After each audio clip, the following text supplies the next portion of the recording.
Welcome and good morning to all of you.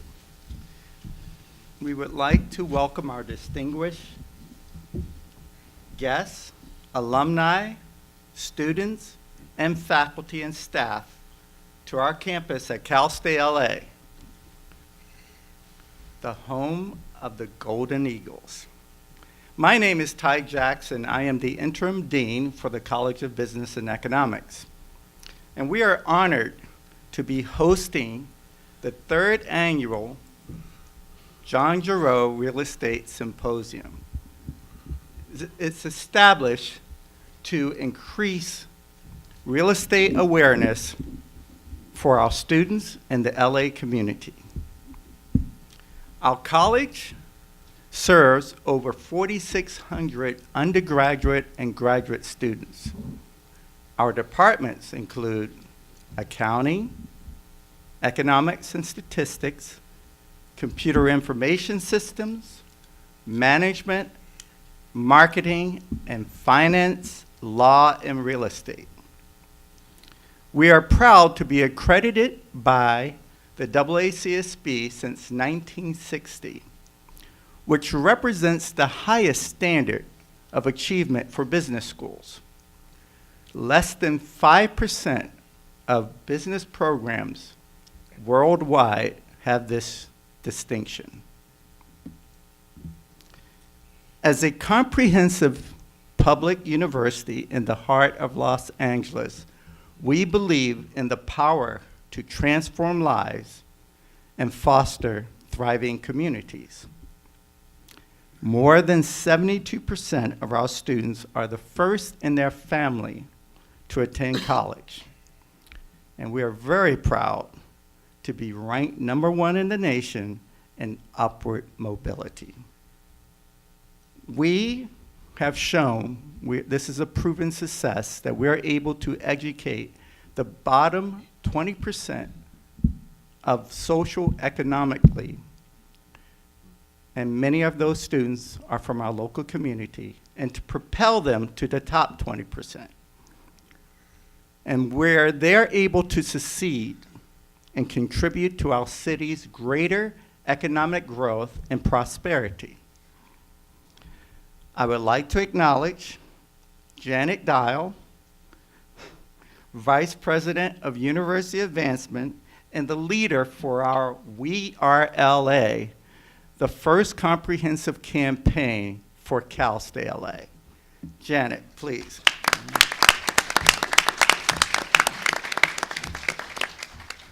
I would like to thank our student volunteers, staff, and Denise Gutierrez, our Director of Development, for coordinating this event and for all that you do for our college. Please stand.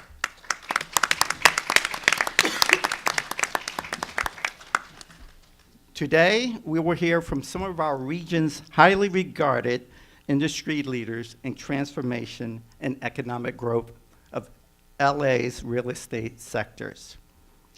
I'm honored to welcome our distinguished group of guest speakers who have taken time out of their busy schedules to be here to help us have this important conversation.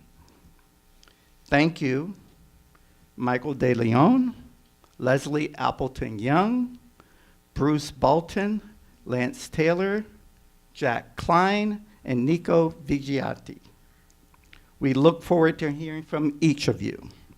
At this time, I'd like to introduce and thank Mr. John Gerro, distinguished Cal State alumnus and founding sponsor of this important event, who will share more with you about today's topics and introduce our panel of guest speakers. John is an attorney specializing exclusively in real property law, transactional, and litigation for nearly 40 years. He has also been a licensed real estate broker for over 42 years. He received his Juris Doctorate degree from Southwestern Law School and earned his Bachelor's of Science in Finance and Real Estate at Cal State LA. He was also, a side note, the president of the Financial Management Association, commonly known as the FMA Club, as a student here at Cal State LA. Now, John, when I talked to you a little earlier, we didn't want to tell you, but yesterday we received news, and in the world of social media, it probably feels like eons ago, that 10 of our students from the FMA Club who are competing in New York at this year's FMA Finance Leaders Quiz Bowl was ranked in the top 10 in the preliminary round. I think we should acknowledge and give them. John, we cannot thank you enough for being an alumnus and a big supporter for Cal State LA. We also are appreciative to many of our alumni who are committed to helping us with growing our next stage of business leaders. Please join me in welcoming to the stage Mr. John Gerro.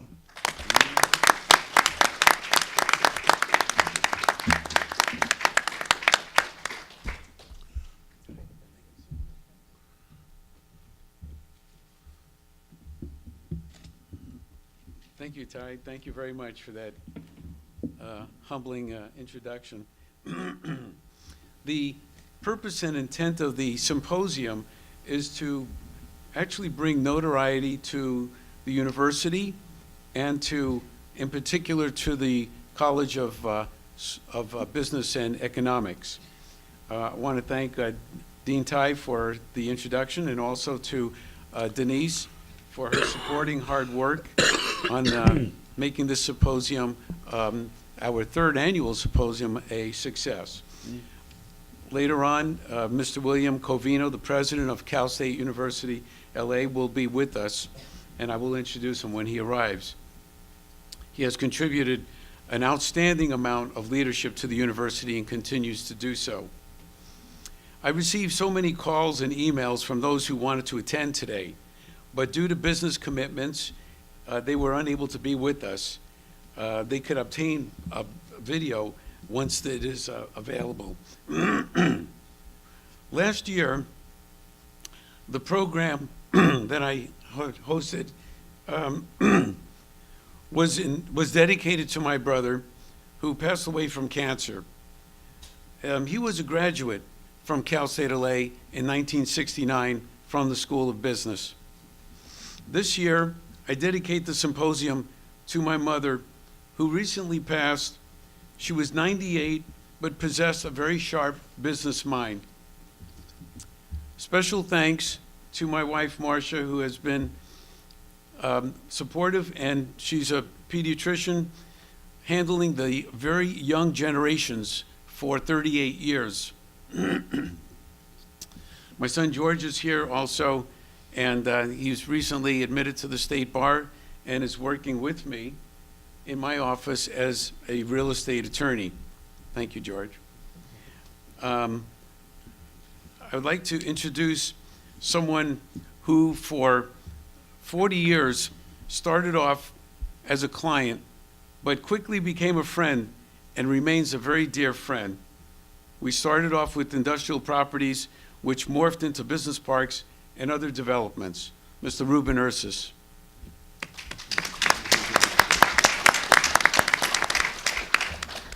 The prior two symposiums focused on downtown Los Angeles, the mega explosion of development, which is still unfolding. We had terrific speakers for those programs. Again, the two programs are available on video if you wish to see it. But at this time, I wanted to take a side view and address the economy, not only for Los Angeles, but for Southern California in general. I was fortunate to assemble a superb panel of experts in selected real estate fields who will enlighten us today on the various sectors affected by the economy and thoughts of future progression. We will have a couple of panelists present their topics, and then we'll take a break, and we'll resume a couple of more topics, and then a luncheon will follow from noon to 1:30. And we have a final topic which will be presented during the luncheon. At this time, it's my pleasure to introduce Leslie Appleton-Young, who is joining the panel this morning and will be available for participation and questions from the audience as well. But to wrap up the topics today, from an economic viewpoint, I asked her to conclude the symposium at our luncheon as a speaker. Now, with regard to our present panelist, I want to introduce Mr. Nico Vigilante. This first speaker, I will give him a more extensive introduction right before he speaks. At the left of Nico is Bruce Belton. He will enlighten us on the hotel industry and what's happening in that regard. Next is Jack Klein, who is our industrial property expert. And Michael Dealio will be giving us a rundown on retail and where that's going and how that's developing.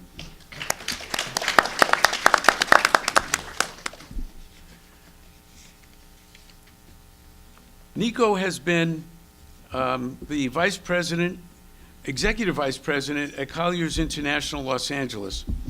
He was recruited and joined the firm in 2013. Before that, he was a senior vice president at CBRE's Western Regional Headquarters in Los Angeles, representing tenants in the acquisition, leasing, and owners of the disposition of commercial property. Nico's been over 25 years in transactional experience encompassing over 27 million square feet of space. He began his commercial real estate career in 1994 with Cushman Realty Corporation and joined their headquarters in downtown Los Angeles. As a side note, he's a former board member for two nonprofit organizations, I should say.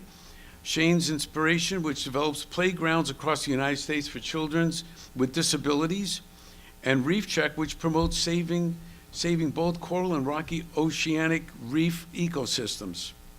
He's very involved in many organizations and is an alum of Loyola and Colorado as well. Nico, you could enlighten us first on office space and tenant acquisitions. Thank you. It's a pleasure to be here today. Thank you, John. When I was graduating from college, I decided that I needed some money, and because I was, in debt, so I decided to drive up to Alaska and be a commercial fisherman, and lived in a tent in Tent City until I got on a fishing boat. But I made a slug of dough, and that helped me get out of debt so I can become a commercial real estate broker. Because in commercial real estate, at least on the office leasing side, you kind of eat what you kill, for lack of a better word. It's a very competitive business, but it's it can be a very lucrative business. It also can be a very rewarding business and entrepreneurial. So that's why I chose it. And I was born and raised in Los Angeles, and I love this city. And this city is going through an amazing growth spurt right now in all sectors, which you'll hear about. When I got in the business in 1994, office space was kind of like my father's office space. It was like a vertical high-rise building. Everyone was in suits and ties. And, the facsimile back in 94 was your major way of communicating and pushing documents. Today, things have totally transformed, and technology is impacting real estate like it is impacting everything in our lives. Los Angeles is the third largest office market in North America, behind New York and Greater DC. It's about 200 million square feet. We have 7 submarkets. The 3 most important submarkets from an office standpoint would be the West Side, because as you get closer to the ocean, real estate's more expensive and they're willing to pay more rents. Then there'll be kind of Hollywood downtown, and then the Tri-Cities, Pasadena, Glendale, and Burbank, where you have major corporations headquartered, formerly like Nestle, Jacobs Engineering, Tetra Tech, Parsons, and Disney, and Comcast, et cetera, Warner Brothers. LA has led the nation on the office side from investment standpoint since 2016, which is unheard of. In fact, where we're at in this market, we've broken every record since I've been in the business in 1994, whether it's a cap rate, whether it's a price per square foot on a sale, whether it's a rental lease comp. The market continues to appreciate. So when somebody asks us, where are we going in the office market in downtown LA? Where are rents going to be on Ocean Avenue in Santa Monica next year? We are projecting where we've never been before in Los Angeles. We are catching up and maybe have become on par with New York or San Francisco, which were always more mature and more expensive markets. And a lot of that has to do with the fact that we have Silicon Beach now. We have the largest port in North America. We have major institutions of educational influence like here and the University of Southern California, UCLA, Art Center College, Caltech. So it's a very dynamic place to do business. Am I live? Yeah, there we go.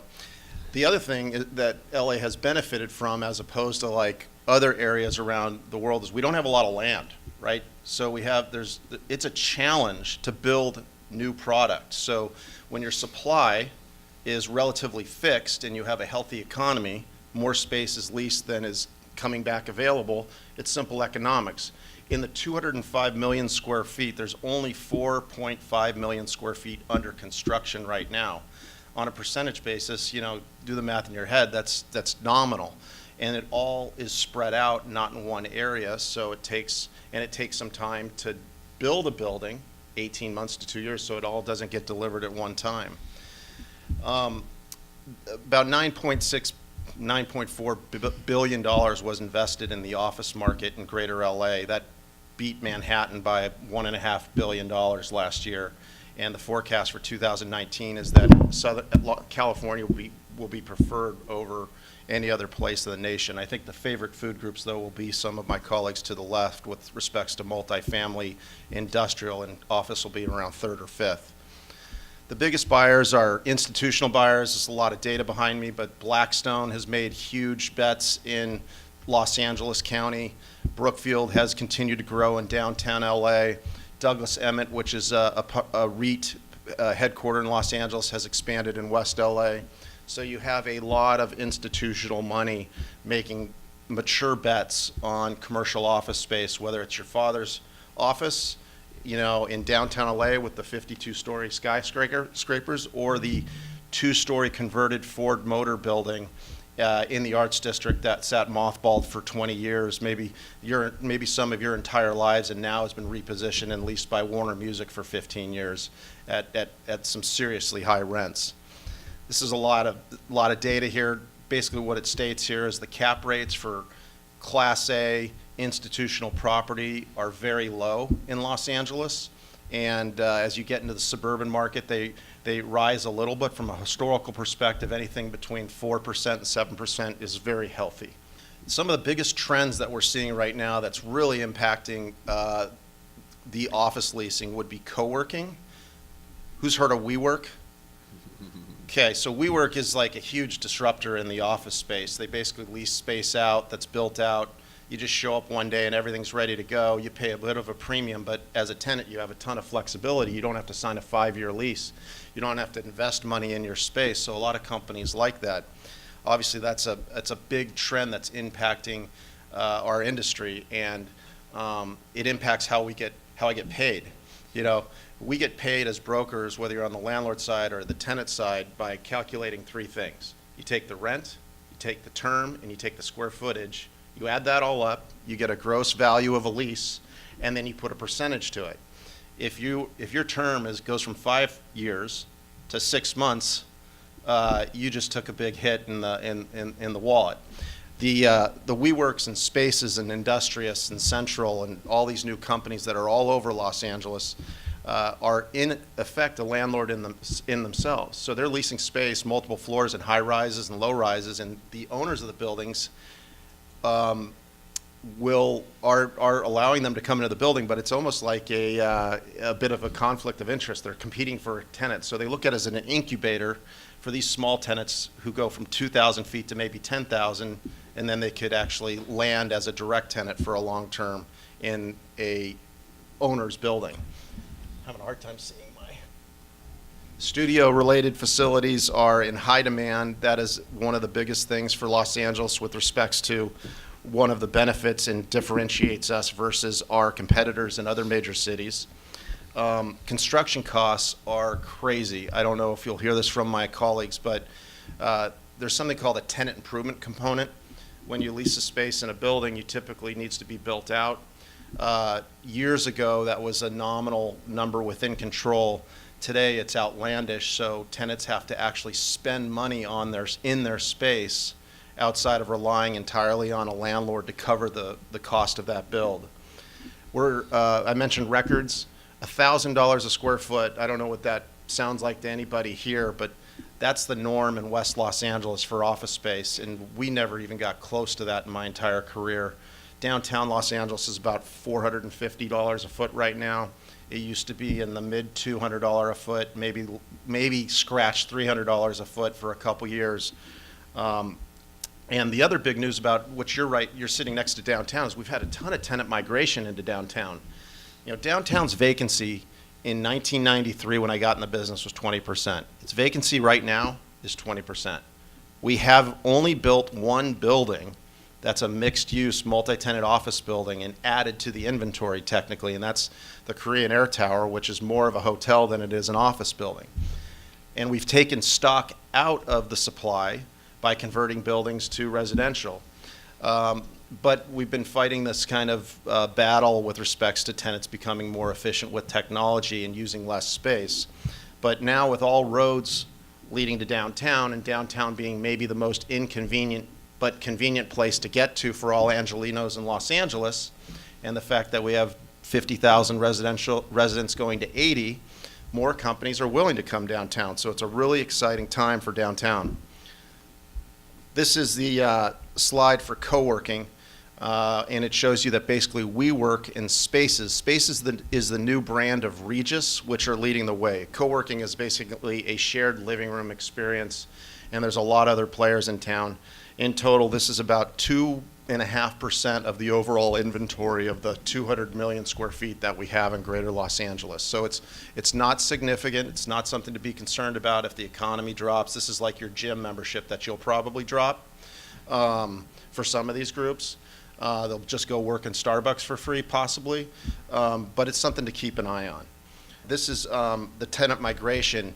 The red pie chart's interesting. Fashion and apparel. We've been a huge leader of fashion and apparel, but it's not been in the office market. It's been in all the old industrial buildings off Alameda in the Arts District.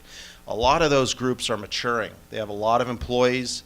They want more professional workspace for office, so they have been absorbing space in the downtown area, as well as technology companies, which is very exciting because they never have come downtown in the past, like groups like Honey, and then Warner Music, and some others like Spotify have taken big slugs of space in downtown, which is exciting. I may skip over this slide just in terms of timing, but the point here is, if you look at downtown, West LA, and Tri-Cities, this is 100 million square feet, half of the 200 million square feet of the market, and this is the pulse of our rents and appreciation and valuation. The West Los Angeles is approaching kind of single-digit vacancy. Some markets, like obviously Santa Monica, are already there, and Playa Vista as well. But it just gives you a range of comparison to see from a rent standpoint, a vacancy standpoint, where they compete. Downtown, pretty bullish about downtown for the future, even with the 20% vacancy. The supply, I wouldn't say is fixed. Of the 4.5 million square feet that's under construction in Greater LA, most of it is in downtown, and none of it is really a new building. It's repurposing, and the term is adaptive reuse. So it's a lot of these old industrial buildings that were never office that are being converted right now. An example would be the Herald Examiner building. Who's heard of Herald Examiner, the old newspaper? Yeah, only 1-2 people raised their hands. All right, so it used to be a newspaper in print.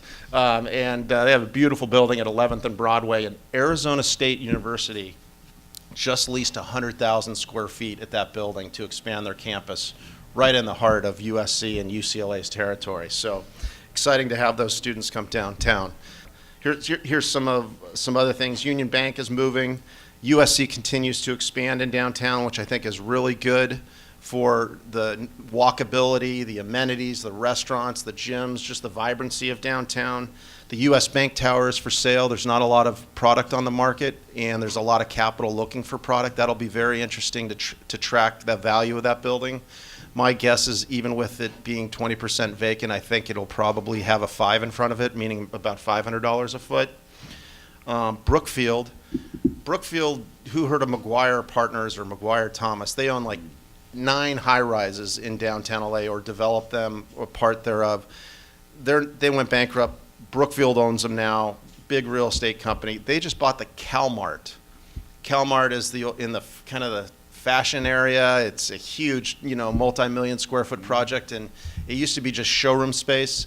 That low-rise type of building, high ceilings, operable windows, Brookfield's going to turn that into creative office space. So there's some new space that never used to compete for office tenants that is now kind of in vogue and a trend for the future. Here's a collage of some of the adaptive reuse projects that are the stuff that's in high demand in downtown LA, an old Coca-Cola facility at 4th and Traction where Honey went. The Row in DTLA, that's where American Apparel used to have its headquarters at 777 Alameda. And just some really exciting things that are happening. It's somewhat spread out, so it's not all happening in the center of downtown, but that's okay because that allows appreciation for all the areas in between that may be a parking lot or a blighted retail building or a mothballed 2-story building to have the opportunity to substantially appreciate over time. And a lot of people are making a ton of money who've owned those lesser valued pieces of real estate. This is too small a data, bear with me. Lease comps. Well, this may be getting a little granular, but these show some of the recent lease deals and what the general economics are in downtown LA. Notice that in the tenant improvement section, landlords are providing $100 a foot on an allowance for a 10-year deal all day long. That's a pretty sizable contribution in terms of a landlord's, generosity, for lack of the better word. They make it up, though, in rent in the last couple years of the lease. Here are the most recent sales comps in downtown. The column that has right in the middle price per square foot. $400 a foot is kind of the new number all day long. We're projecting $500 a foot in the future. Here is a snapshot going back to, is it 1999, of the billions of dollars invested next door to your university in downtown LA. And it's staggering because, when I started in this business, and I think for the majority of the 90s, all the way until Staples Center got developed, and then after Staples Center, we had the dot bomb and then the global financial crisis, and things didn't really catch up. But since 1999, LA was kind of a scoop of vanilla ice cream in a white bowl. It's pretty bland, and now the downtown area is very vibrant and really fun to go to, and a lot of it has to do with this investment that you see behind me. Here's some bullets on West LA, which is a really intriguing market, just because you run out of land as you hit the sand. And I don't know how many of you grew up in Los Angeles, but the commuting patterns are totally reversed. If you work in Santa Monica and you get an invitation to go to a Laker game on a Wednesday night, the last thing you want to do is drive through that hour and a half of traffic. And that was not the case 8 years ago. And the reason is because of Silicon Beach and all the employers that have occupied space over there. And a lot of those people can't live west of the sand, so they live inland. And they're calling them FAANG now, F-A-A-N-G. You may hear that terminology. Anybody know what that is? Okay, we got a few people. Facebook, Apple, Amazon, Netflix, and Google. Netflix 10 years ago was 20,000 square feet in Beverly Hills, and they're a DVD built, you get the DVD in the mail for some of those who remember DVDs. Now they are 1.2 million square feet in Hollywood. Culver City, I don't know if you've gotten off the La Cienega exit off the 10 to try to just go in towards Culver City. It's a nightmare because of all the construction, and that's primarily due to Apple and Amazon leasing over 700,000 square feet, most of which is all under construction right now. And content is king. So the marriage of our existing old school entertainment base of Disney and Warner Brothers, that it's been a perfect storm with the technology in Silicon Valley, as well as venture capital investment from New York. They're all coming here because the weather's better, and the real estate was less expensive than San Francisco or New York. So it's been a perfect storm, and I think that storm will continue. Yes, we'll have some bumps on the road, but West LA is really the group that's leading the charge. Google, West Side Pavilion, talk about repositioning and real estate. The West Side Pavilion was like, who shopped there? Like, it was a ghost town. It had a nice restaurant and some of the better movies in town. Anybody know where the West Side, anybody know West? Okay. Google leased the whole thing, 500,000 square feet. And if you look at, just go to Google Maps or whatever map on your phone, type in West Side Pavilion, and it's equidistant from the ocean to Century City to Culver City. And you just had to look at, like, it's that simple sometimes in real estate to realize that location is in the center of the storm, and nobody looked at it for 6 years while all the success was coming around them. So if you look downstream, and sometimes it's that easy, you can see where the value is going to occur. And just unbelievable that happened. Tri-Cities is doing very well. We're close to the Tri-Cities, Pasadena, Glendale, Burbank. I think the one thing that's unique about the Tri-Cities is, and this is, it dovetails with the overall economy and the cost of doing business in Los Angeles, is Parsons Engineering just announced they're out of here. Nestle announced and has already moved to Virginia. Jacobs Engineering, which is these are publicly traded headquarter companies. They're gone, went to Texas. So we've lost some major employers, but I think it's been a net zero with respects to the other types of firms that I've mentioned in the FANG industry or, the technology world, whether it's Honeys and Warner Musics and fashion. I think it's been a kind of a net zero. And I think that's probably it. Is that good for timing, John, team? What are your predictions for upcoming areas? So I think an exciting area that's been somewhat overlooked by institutional investors is going to be the area between, call it Mid-Wilshire, Miracle Mile area, particularly Mid-Wilshire as the rail is connecting and going further from downtown Los Angeles towards Westwood and Beverly Hills and Century City.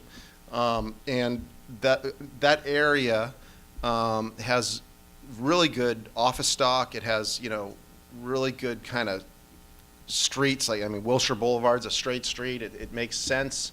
And I think there's an opportunity to reposition a lot of that to upgrade the retail and have people pop out of subways like they do in New York and, go to work. And it's also really close to Hollywood.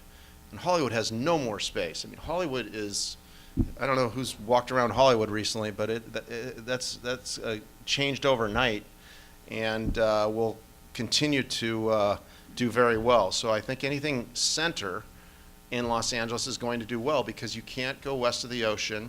We've seen the appreciation in Culver City. We've had companies like eHarmony. Anybody know eHarmony? Yeah? Okay. All right. Yeah, all right. Probably know other ones too. eHarmony tries to get you married. Anyways, eHarmony moved from Pasadena to Santa Monica 15 years ago because they started by Dr. Neil Clark Warren, who was a marriage counselor with a medical degree for couples who were unhappy. And then his son-in-law said, "Hey, let's make this a technology business." And they got a slug of money. It went well. They leased a bunch of space on Lake Avenue, and then they realized, "Hey, we're a tech company. We need to be in Santa Monica." So we moved them to Santa Monica. And when their lease came up in Santa Monica 3 years ago, so many of their employees had kind of grown up from being younger and actually got married, and they actually bought homes in Sherman Oaks or Inland, and they're like, hey, that drive to Santa Monica is terrible. So they moved to Westwood. And, you know, who would think a technology firm would go to a high-rise in Westwood? Right? You know, it's closer, it's easier to get in and out of the 405 than that extra 3-5 mile stretch into Santa Monica. So, John, it's a long-winded answer, but I think anything in the center, downtown included, is going to continue to do well. Thank you.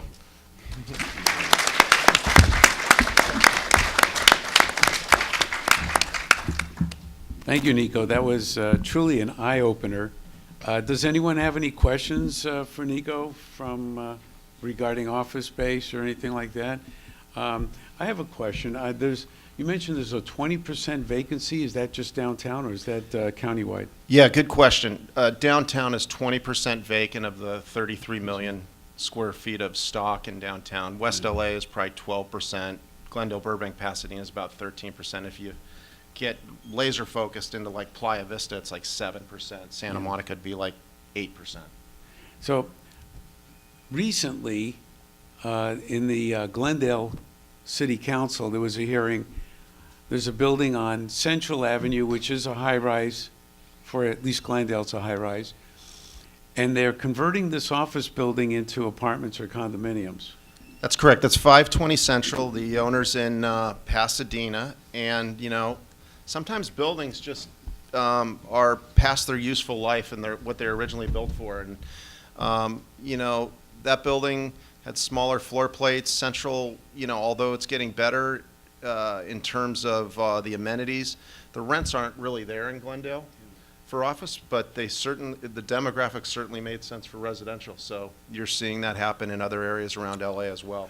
Thank you. Do you think the combination of office space and housing is balanced generally in the LA area, or do you think there's an oversupply of one or the other in any particular area? I've been reading a lot of different articles. I certainly think we need more housing. And we've got a long way to go to kind of make it more convenient for all of us to get from A to B. And it'll be interesting to see as technology evolves. You know, Andy Cohen, who runs Gensler, anybody heard of Gensler? They're a world-renowned architectural firm.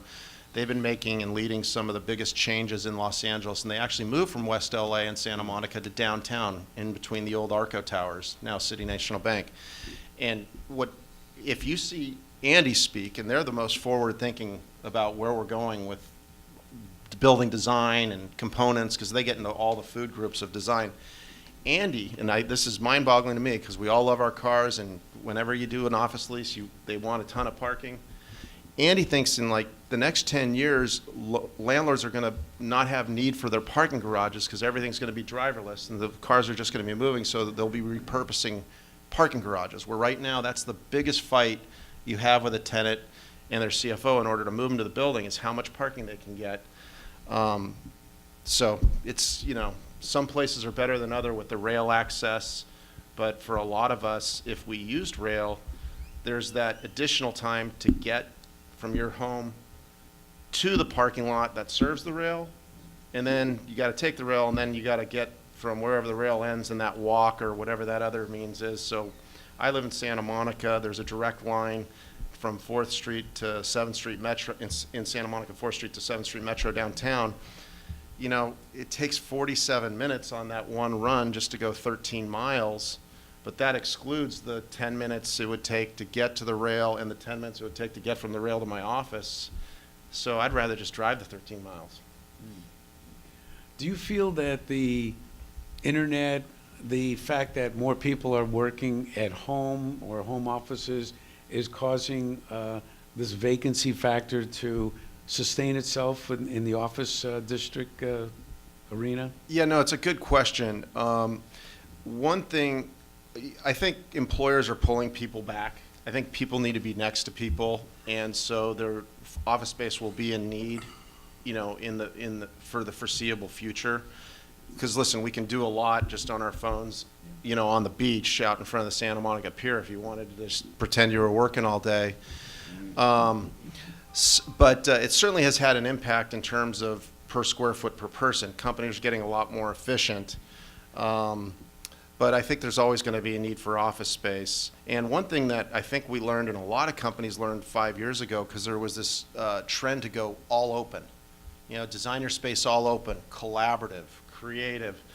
And, you know, sometimes we don't all get along all the time. And, you know, sometimes people are loudspeakers and you need to have, like, private conscious thoughts. So I think there's starting to be a trend where there's going to be a little more private offices and or more breakout rooms than just 2 conference rooms in an open floor with 100 people, because people need to have private conversations. So I bounced around that question a little bit. And you did mention something about WeWork, Industrious, Space, Barrister, all of these open areas where people collaborate and so forth, or even just, you know, have the flexibility of renting day to day, month to month, year to year.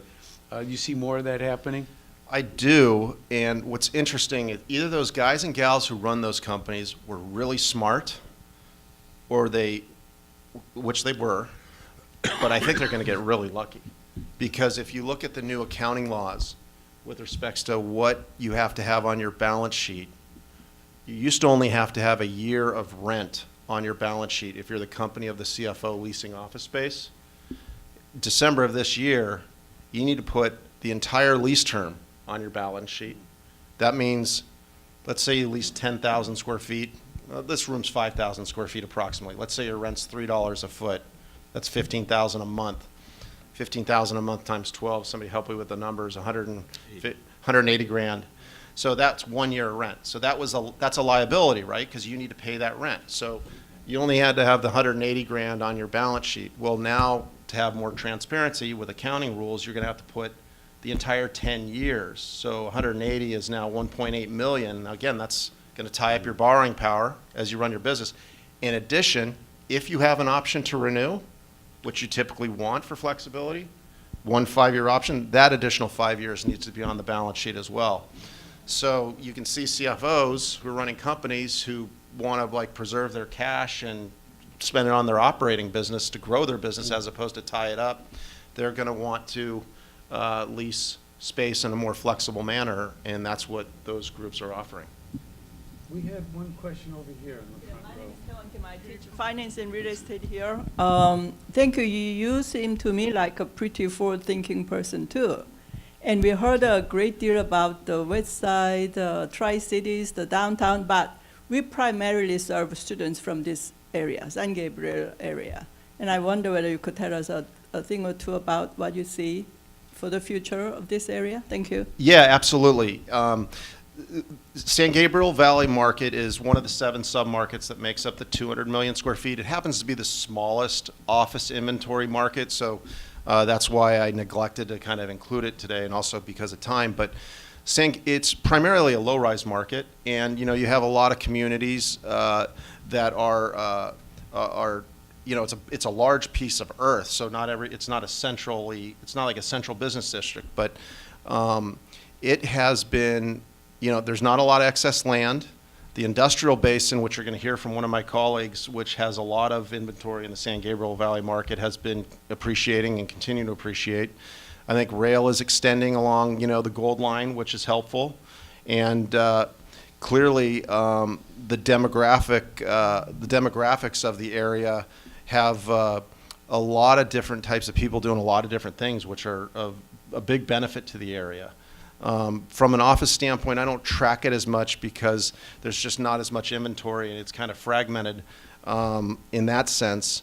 And we haven't seen, you know, big kind of technology, the FANGs go out there, but there are major employers, particularly Southern California Edison, which calls Rosemead home, and several others in Monrovia, as well as you go further east. But it's an exciting place as well because it's a part of Los Angeles, and it's close to downtown LA with a lot of roads that lead there, and I think that synergy, like I mentioned, you know, anything center or inland is going to continue to appreciate. So I think that the San Gabriel Valley will continue to appreciate as downtown LA does.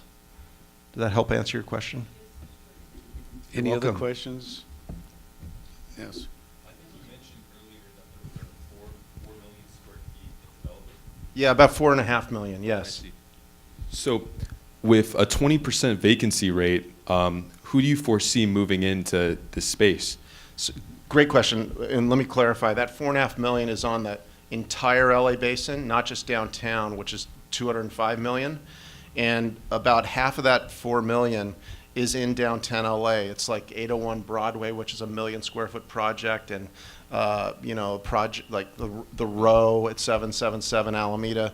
That's a good question because if you just say 2 million of the 4 million, Nico, is half in downtown, and that's 20 million, you're adding a lot of inventory on top of 20% vacancy. You're telling me your vacancy is not 20%, it's like 25 or 26, which is certainly a soft market. And I would agree with you. I would agree with you. There is more space in downtown than we need right now, certainly from historical absorption. And when the music, I'm not going to say the music stops, but when it slows down or the economy slows down, some people who've made investments in downtown will probably not do that well unless they have holding power. But a lot of this new development is the type of product that the younger and more exciting companies want. And most of our stock is so old, I've kind of come to the realization that if a company's been in the space for more than 10 years, they're going to move because you can't repurpose it and live through it like you're redoing your kitchen at your house. So there's a lot of companies that have signed leases 10, 15 years ago that have been in the same space that are going to be ripe to move, and they're going to look for a place where there's a lot of good labor, a place where there's a lot of infrastructure and amenities, a place where there's mass transit. And downtown LA has a lot of that, as well as some new product that's exciting, as opposed to 3 floors in a high-rise, on 6th and Grand. Thank you for that response. Also, do you believe that there's enough residential housing to support all of the new commercial development in downtown? And if not, is there enough infrastructure for people to commute without clogging up the freeways? Yeah, I think we probably need more residential, but I think we probably need a little more affordable residential. I'm in the TCW building on the top floor at basically 9th and Fig, and Metropolis is just completed right across the street from us, and it looks like a see-through to me. Like, I don't see any lights on. And when I checked in with the rents, it's like the rent was like $3,000 for a month, not including parking and some additional costs. And I'm like, when I was renting my apartment, it was more like $900 a month or something. So I don't know. I think we're gonna have to solve that issue. I don't know how we get around the traffic issue. I just know that all roads lead to and through downtown, so it seems to be the more have a better catcher's mitt for commuting than, say, Century City right now. Beverly Hills, how do you get there? Car only. Thank you. You're welcome. So many areas of the city have to be balanced, and that's part of the the juggling act. Like in Newport and Irvine, the Irvine company puts in some office space, and they put in some housing, and then they put in some commercial, and they put in some shopping centers, and they balance it. Nothing gets oversupplied at any one particular time, and that's the key to running a good balance and coordinating it with the infrastructure, so that you don't end up with hundreds and hundreds and hundreds or thousands of empty apartments where people have to put in mannequins on the balcony to make it look like they're rented, or put on timers at night so that you don't have any, but it has to be balanced in the long run. So now, one more question, and then we'll go on to our next speaker. Yes, I have a question regarding the FANG-style companies and whether there is an emphasis on an eco-friendly building or corporate social responsibility when they're looking for office to lease. Yeah, that's a great question. Several years ago, there was the LEED, a building would be LEED Platinum, LEED Gold. It's kind of like green initiative and health. There's an additional cost of that, and when the economy gets tight, corporate America doesn't care about that. They just want the better deal. But I think when these existing FANG companies are making space grabs right now and redesigning their space, they're designing it in a purposeful and healthy manner, and dog-friendly. So I don't know if I'm specifically answering your question, but I do believe that with these new designs, they're spending the additional money to make it a much more green. And a lot of it is just candidly forced by the state of California. I've heard, maybe I'll close on this, and I don't want to dominate. Title 24, which has been a real problem, I think the end goal is good. The goal from Sacramento, Title 24, is to make all commercial buildings green by a certain date, right? Zero carbon emissions. So what started a couple years ago is Title 24, and it has to do with electricity. I don't know if this is Title 24. I don't think it is. So when you pull a permit and you go to redesign, you have to make the space Title 24. So 7 years ago, you know, your electrical cost to redesign space was about $8 a foot. Now it's $30 a foot just for the electrical, and you haven't even touched drywall, you haven't touched doors, you haven't put in millwork, your sink, et cetera, et cetera. But that's a green initiative, and so all these new buildings and all these new spaces are adhering to those initiatives, and that, I think, is why rents are also appreciating, but is because of the government mandate, and we all just want to be good stewards of the environment, and I think the commercial real estate sector is trying to follow. Thank you so much, Nico. That was very informative. Thank you. You're welcome.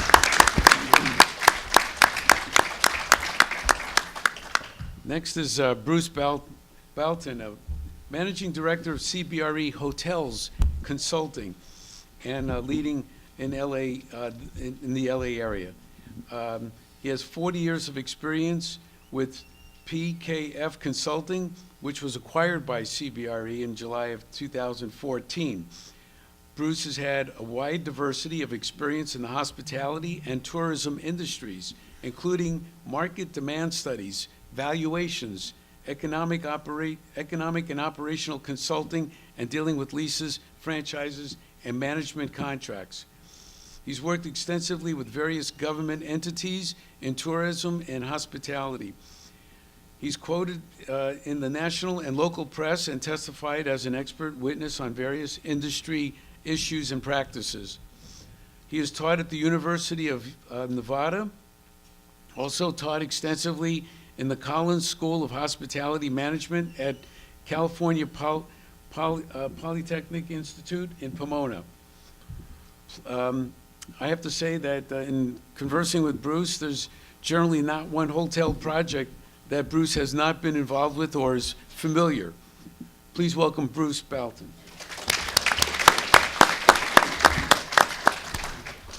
Thank you, John. And I am proud to say there are within the Cal State system, there are 15 hospitality programs at various universities within the Cal State system, and the Cal State system does a great job of educating people in the hospitality industry. The hotel industry in Southern California is at an all-time peak. It's really doing very, very well, like commercial real estate. It's set new records. We are running as the LA County right now is running around 80% occupancy, which compared to a national occupancy level of 66%, and it is doing very, very well, and looks to continue to do so. But basically, the U.S. industry is in year 10 of recovery from the 2008-2009 downturn. And the 2008-2009 downturn in the industry was the largest downturn since 1936. Normally, when we have a recession, we decline maybe half 1% a year, and that was about 17%. That and the 2001 downturn were the largest in the industry historically, but we are really doing very, very well, and have recovered to a level where we're at a peak, and look to continue to be so for the foreseeable future. there is basically, there are indications that if we have we may have a blip in 2001, but it'll be a minor blip, half to 1% a year. But we should continue to be at this level. Okay, we should continue to be at this level for the foreseeable future. And that's the national levels and for LA as well. LA will continue to be at around 80% occupancy, one of the strongest markets in the country for the foreseeable future. And that's partially because of the fact that we've had a recovery in downtown that has been really phenomenal. Downtown Los Angeles, down through the late 1990s, ran around a 68 to 70% occupancy. It is now around 80%. And with the renaissance, both in residential and tourism downtown, we should continue to be at this level for foreseeable future. And as a result, we'll be at a very strong level for the long term. There is really no sub-market in LA County right now. We track 24 sub-markets in LA County right now. There's really no sub-market in LA County that is really weak at this point.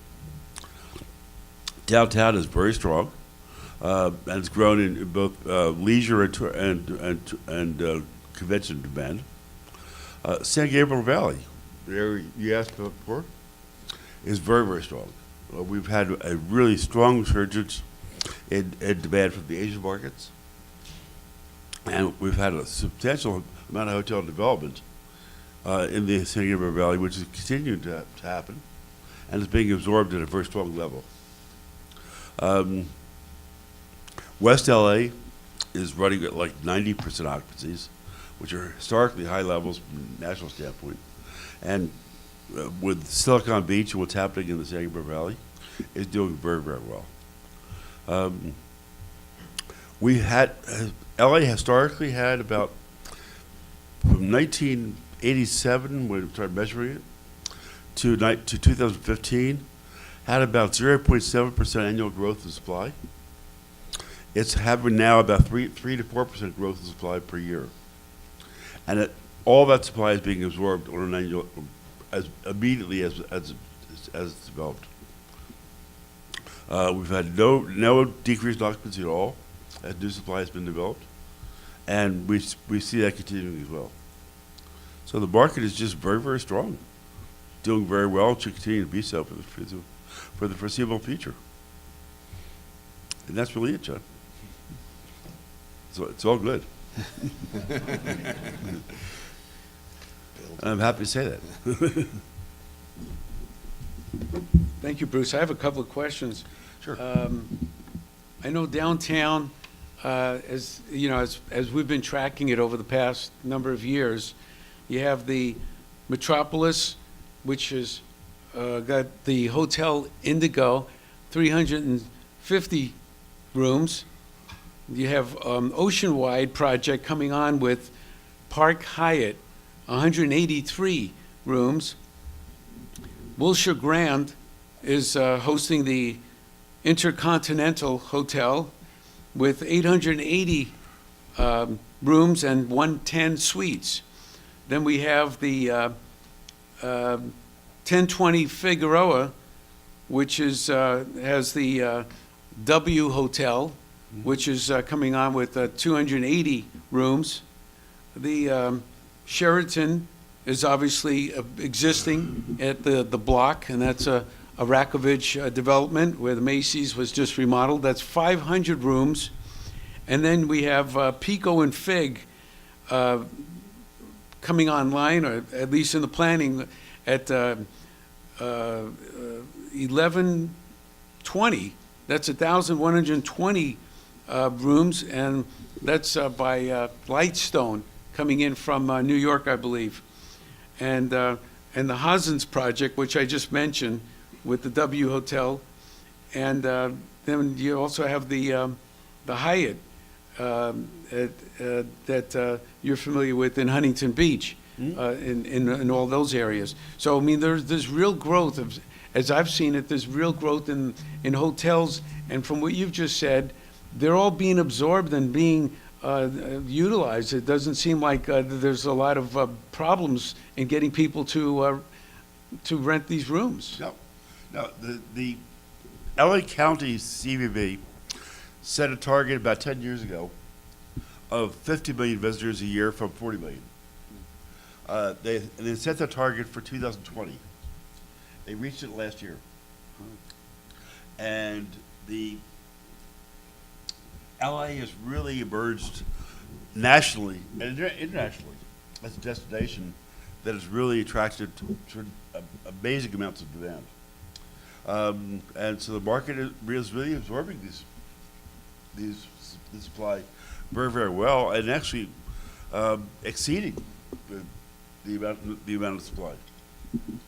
Yes, I was recently in HB, Huntington Beach, and they have the, what they call the Hilton Waterfront project.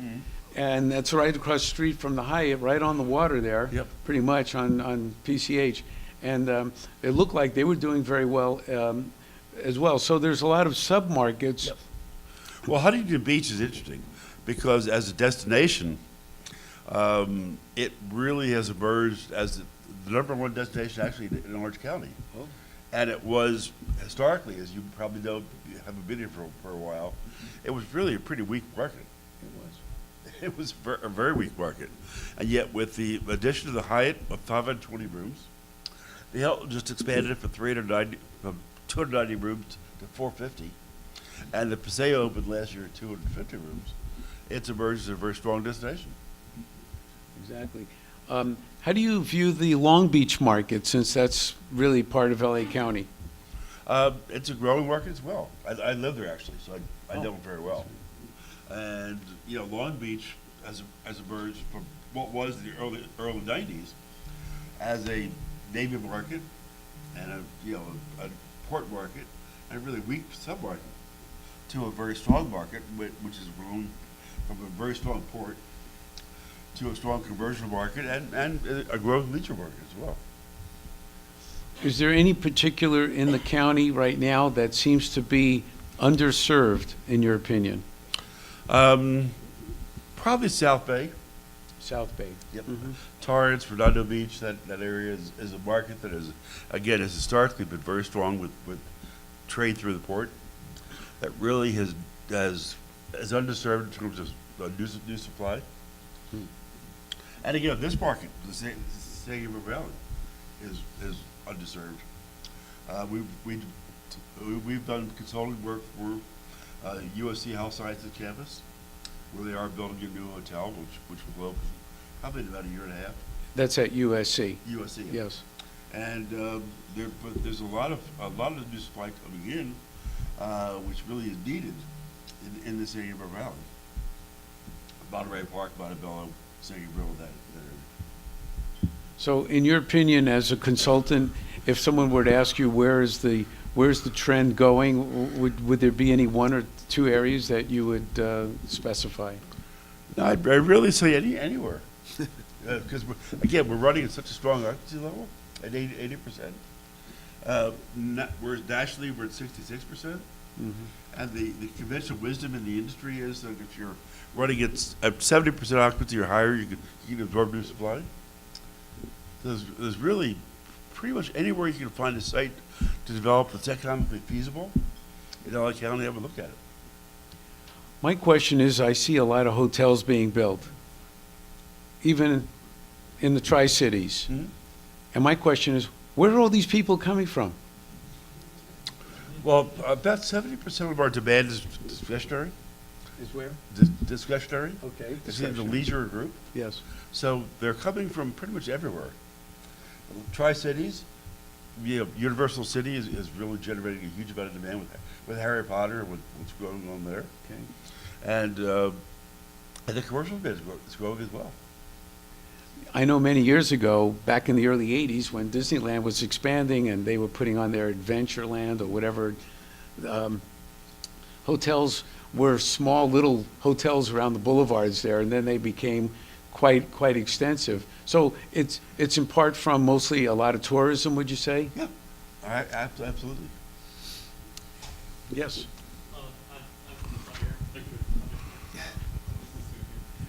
Thank you, Jamie.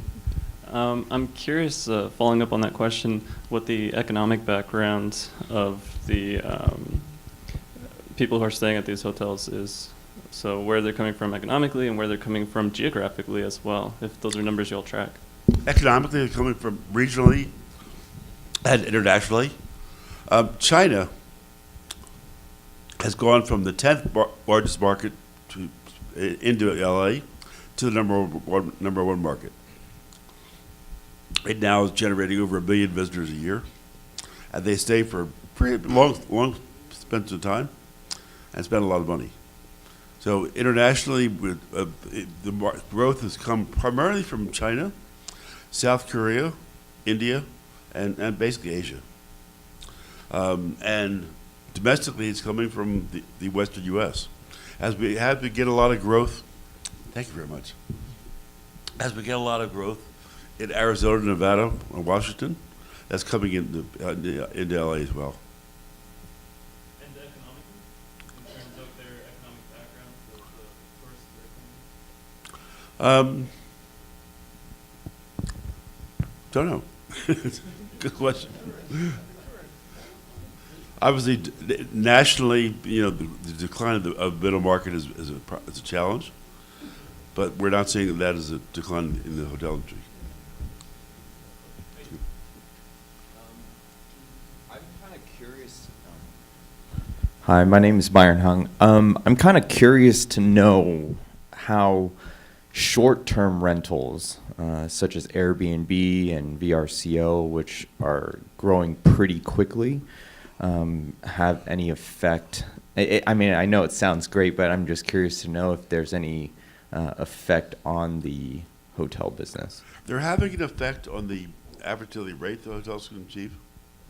In that Airbnb, for example, has a big impact during compression periods when occupancy is very high. But on occupancy, they have very little effect.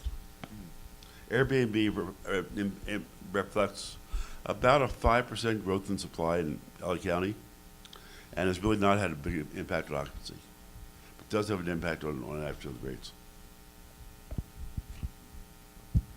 Hi, my name is Isaac Hung. From a government revenue point of view, I know every hotel charges lodging tax.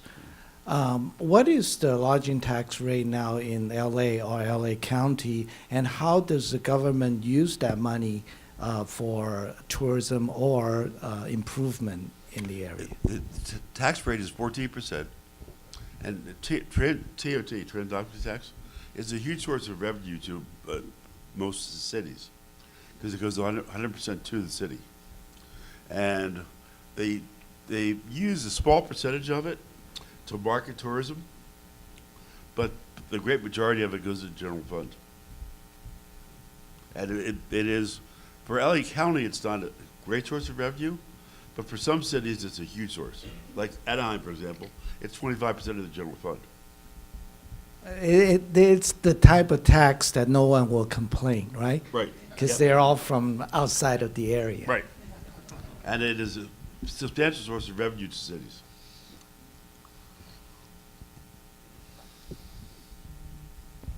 Hi, I just have a question. If you are a first-time business owner, would you recommend going into a franchise property or a privately owned business in terms of motels or hotels? Probably franchise, because it gives you a sense of support and some sense of revenue support. Okay, and one more question. I personally know some people who own private motels, and they have about 200 units or 150 units, and they have problems to fill it up. So what are your thoughts about short-term rentals as terms of like you rent one new unit for a month, or you convert half of the motel into say apartments and the rest half as a motel. Well, people do that, but it can be a problem in terms of creating a tendency where you can't get rid of the people. But there are people who own motels, that are older motels especially, that do that, and it works fine. Good morning. With the new technologies out there promoting lodging, such as these apps, the Airbnb and all those other different ones, has that affected the hotel industry at all? Yes. It's raised the occupancy, but increased the cost of getting business as well.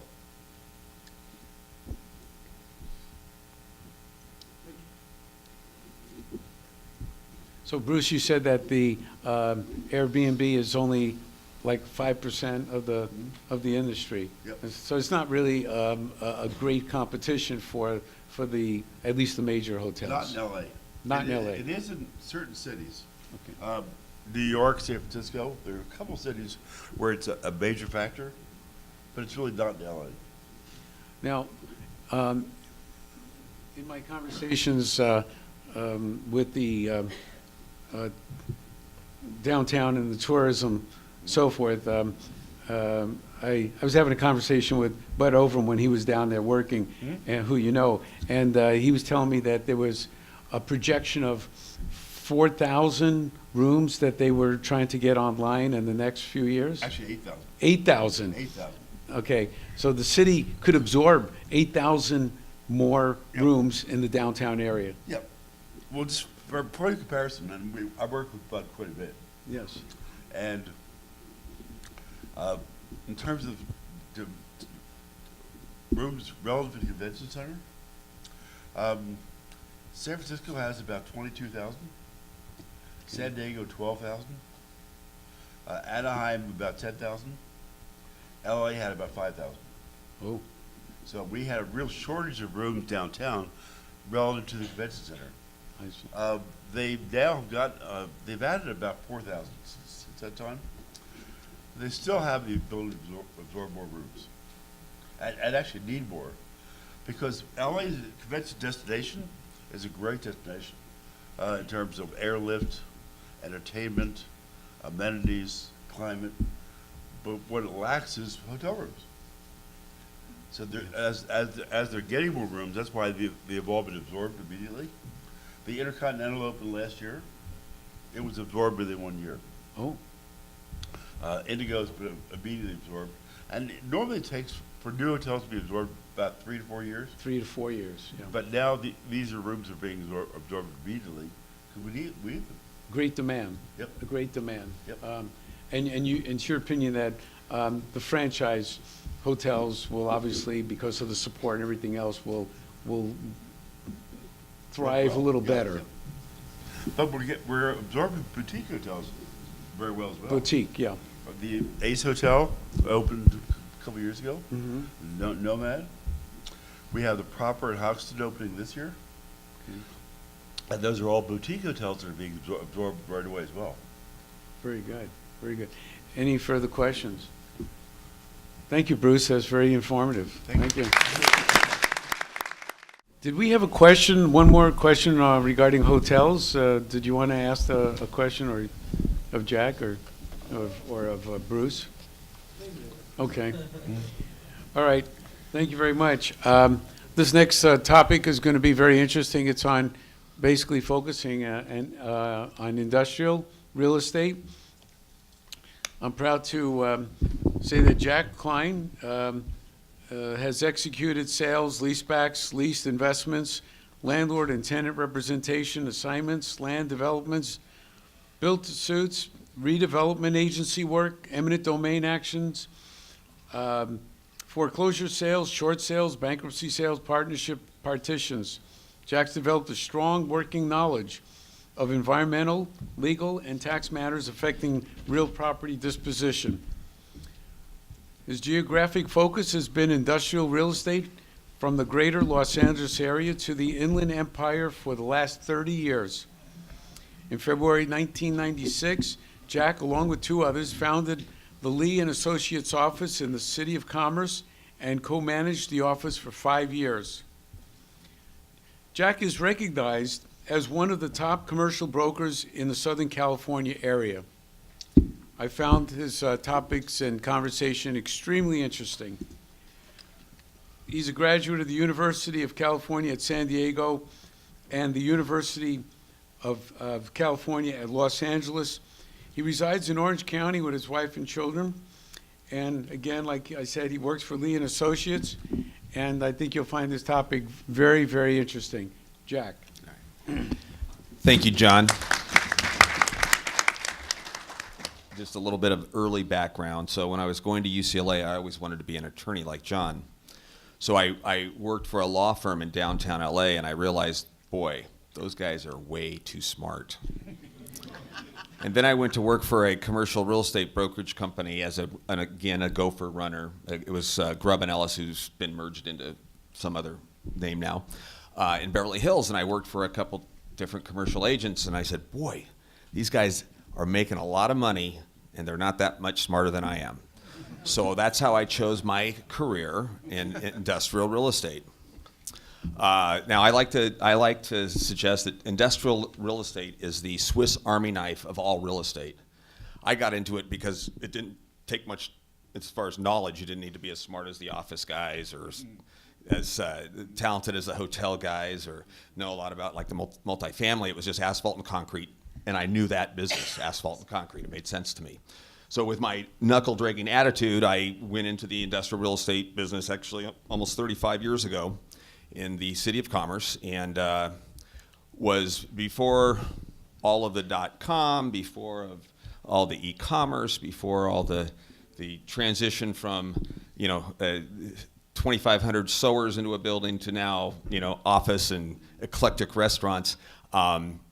It's kind of a ground-up perspective. But I'm going to talk to you today a little bit about what the market is, where we are from a LA to a national perspective, and then about some of the trends that are going on in LA. So first and foremost, what do we have here? We've got, I say it's the largest industrial market in the country. Sometimes there's an argument that Chicago is more, but we're just better. So we've got a little less than 35,000 individual buildings. We have 930 million square feet of industrial space. Our average building size, which is a little bit smaller than the country, but it's also reflective of the type of businesses we have here in Los Angeles. So we have 26,000 square feet on average versus a national index of 36. We have such an awesome and diverse both ownership and occupancy in our industrial base. We have folks that are doing all kinds of different things from an industrial side, and now we're seeing all kinds of different activities in those same buildings from a technology, from retail, as far as our e-commerce and things like that. So it's the most exciting thing in the world you could ever imagine getting into, and I just lucked into it because I wasn't smart enough to be an attorney or a commercial real estate broker. So anyhow, just going back on some both trends and where we are right now. And this is incredible stuff, right? So Los Angeles is 930 million square feet. We have a 2.5% vacancy by comparison to the market around the country that is twice. Well, twice. We're 7% of the total market area industrial-wise for our country, and we are half the vacancy rate. So that is a significant it's a significant statistic because it helps tell you why we've driven so much in terms of rent growth and just why it's become kind of the belle of the ball to a certain extent. I'm sorry, I'll do this myself. Chewing gum and walking was always a challenge. Okay, so availability rate. Again, so there's two things. There's vacancy is the building's empty and ready for occupancy. Availability rate is somebody's looking to market it, and so hopefully it'll be empty or available for somebody else to occupy in the next 3 to 6 months. This is really important. There are guys, and this is helping our rent growth jump so hard. Folks, particularly in certain building sizes and classifications, are leasing 6 months in advance of their ability to occupy, even though they're just going to hopefully walk into an empty space.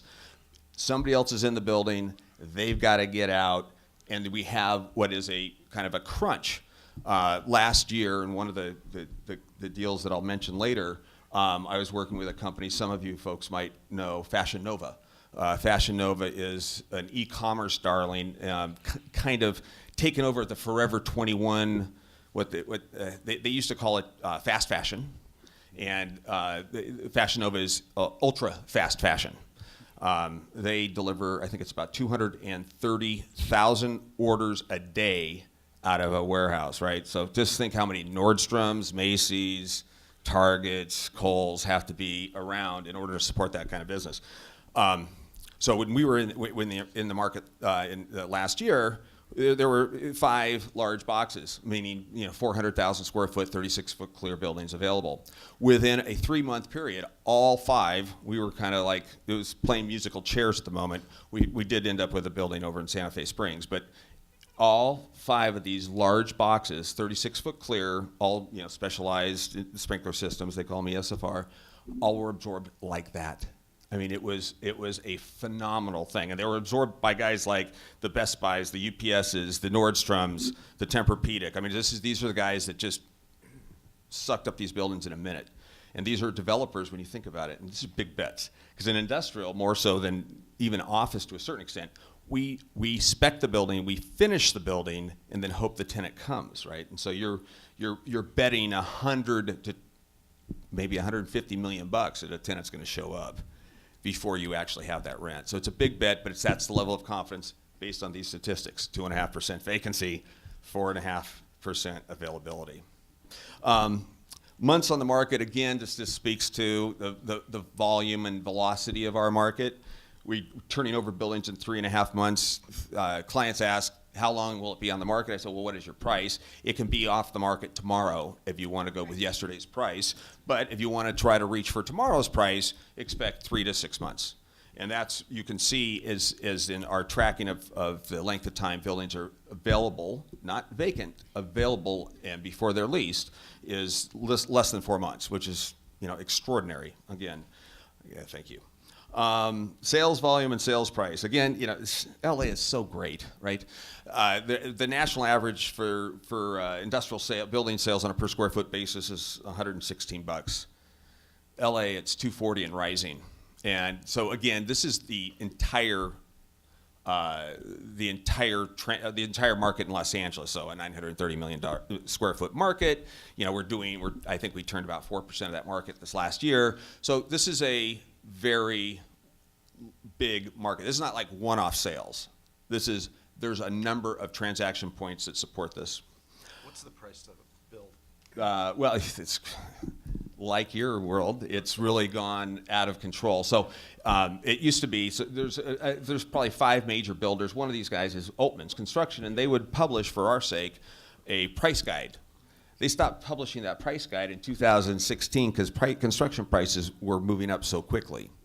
So in 2016, which I still have that price guide, you could build a 200,000 square foot building and larger for, I think it was somewhere in the low 30s, $32 a foot. The land values, which is where we're in the real estate business. Some guys build buildings, they're in the building business, but our real estate value is primarily the increase in the value of the land. What is the productive capability of that land? And we have seen land prices, actually 50, 60% increases in the last 4 years. We were selling land at $40, and this is only as long as it's still industrial. And then now land prices are for sure at $60. I just actually closed a deal for a client, just a 3-acre site in Vernon. It was a must-have. We paid $80 a foot for it. So, things change. So our rents, obviously, they're reflective of our pricing, but actually what really reflects our pricing is our perspective of rent growth. It's our future that people bet on today when they buy a building, both from an investment standpoint as well as users. They're looking to, hey, I want to control my rents.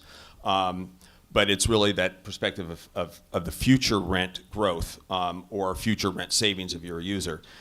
One of the things, and we've been fortunate enough or unfortunate enough, buy buildings outside of our market, like Chicago. well, Chicago, and I don't want to use, hopefully nobody's really from Chicago, because I'm going to use it as my redheaded stepchild here. But anyhow, but when you have certain markets where, and which is most of the United States, where you don't have something called Prop 13, you don't see rent growth. And that's because maybe the economic activity in the building increases or appreciates, but the government agencies, they get to call, hey, what's that building worth today? And then when they call, what's that building worth today, they increase the property taxes on it just at their discretion. And so what they do is they swipe the rent growth. And that's why in California, part of our reason why we're almost twice the value in industrial real estate and we're almost twice the rents, these are net rents, is because of our property tax structure here. So it's something to remember. It's not a political statement. I'm just it's a reality of the economics. So moving along, under construction. Okay, so again, we have 900. This is really interesting when you compare it to the office guys, right? So office guys, you get 200,000 square foot market base, and 200 million, and you have 5 million, 4 million under construction. Industrial, we have 930. So we have 4 times the size of the market, actually 4.5 times the size of the market, and yet we have, as far as our industrial construction activity, it's about the same. But so percentage-wise, we're 4 times less.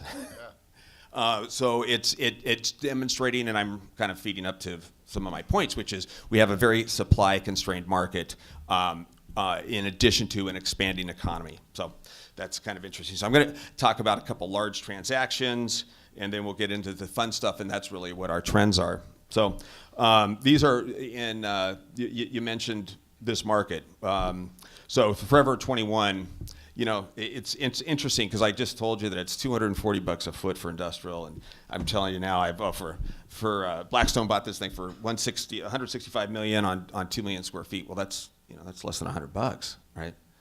Well, Forever 21 bought this building 6-8 years ago for like $26 million. Okay, so Forever 21 made out okay here, but that was an economically obsolete building that Forever 21 was able to make some money out of, and kind of a story behind a story there. The next one, which is interesting, one of our guys out of the South Bay did this deal on Excelsior in Santa Fe Springs. So this is the old Albertsons campus, the Damco, which is owned by Maersk. So this is part of our logistics supply chain play.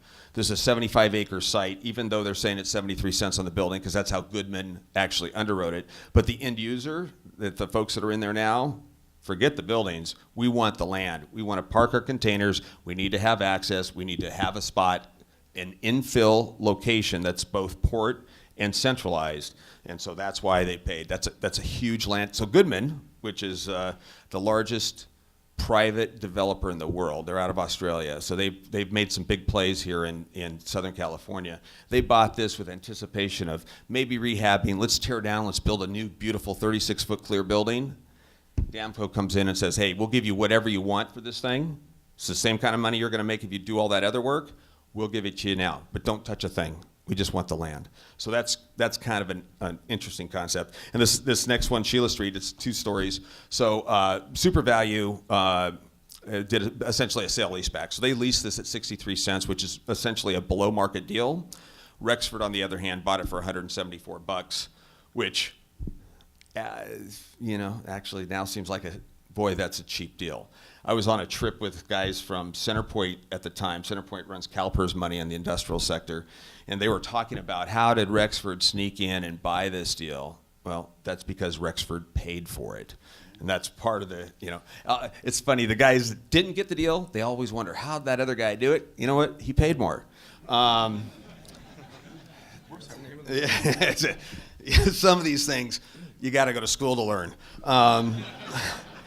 All right, so major trends in industrial, and this is, to me, again, I wasn't smart enough to do anything else other than the asphalt and concrete part of industrial, but now these statistics are little, this to me, from how it looks through the industrial world, is a little deceptive. It underestimates. So online sales, $500 billion, there's increasing by 15% per year. We, we need 1.25 million square feet of distribution is needed for every $1 billion of online sales. So if you do that math real quick, so 15% of 500 growing at 15%, right? So that's 750, right? I'm sorry, 75 billion. So I need 75 times 1.25 million new distribution space in order to maintain the demand of e-commerce. What does that say? Oh man, it's a lot of building. Lots and lots of building needs to be done. So as it goes up, well, that 700 is a little bit less than 15%, but whatever, my stats aren't perfect.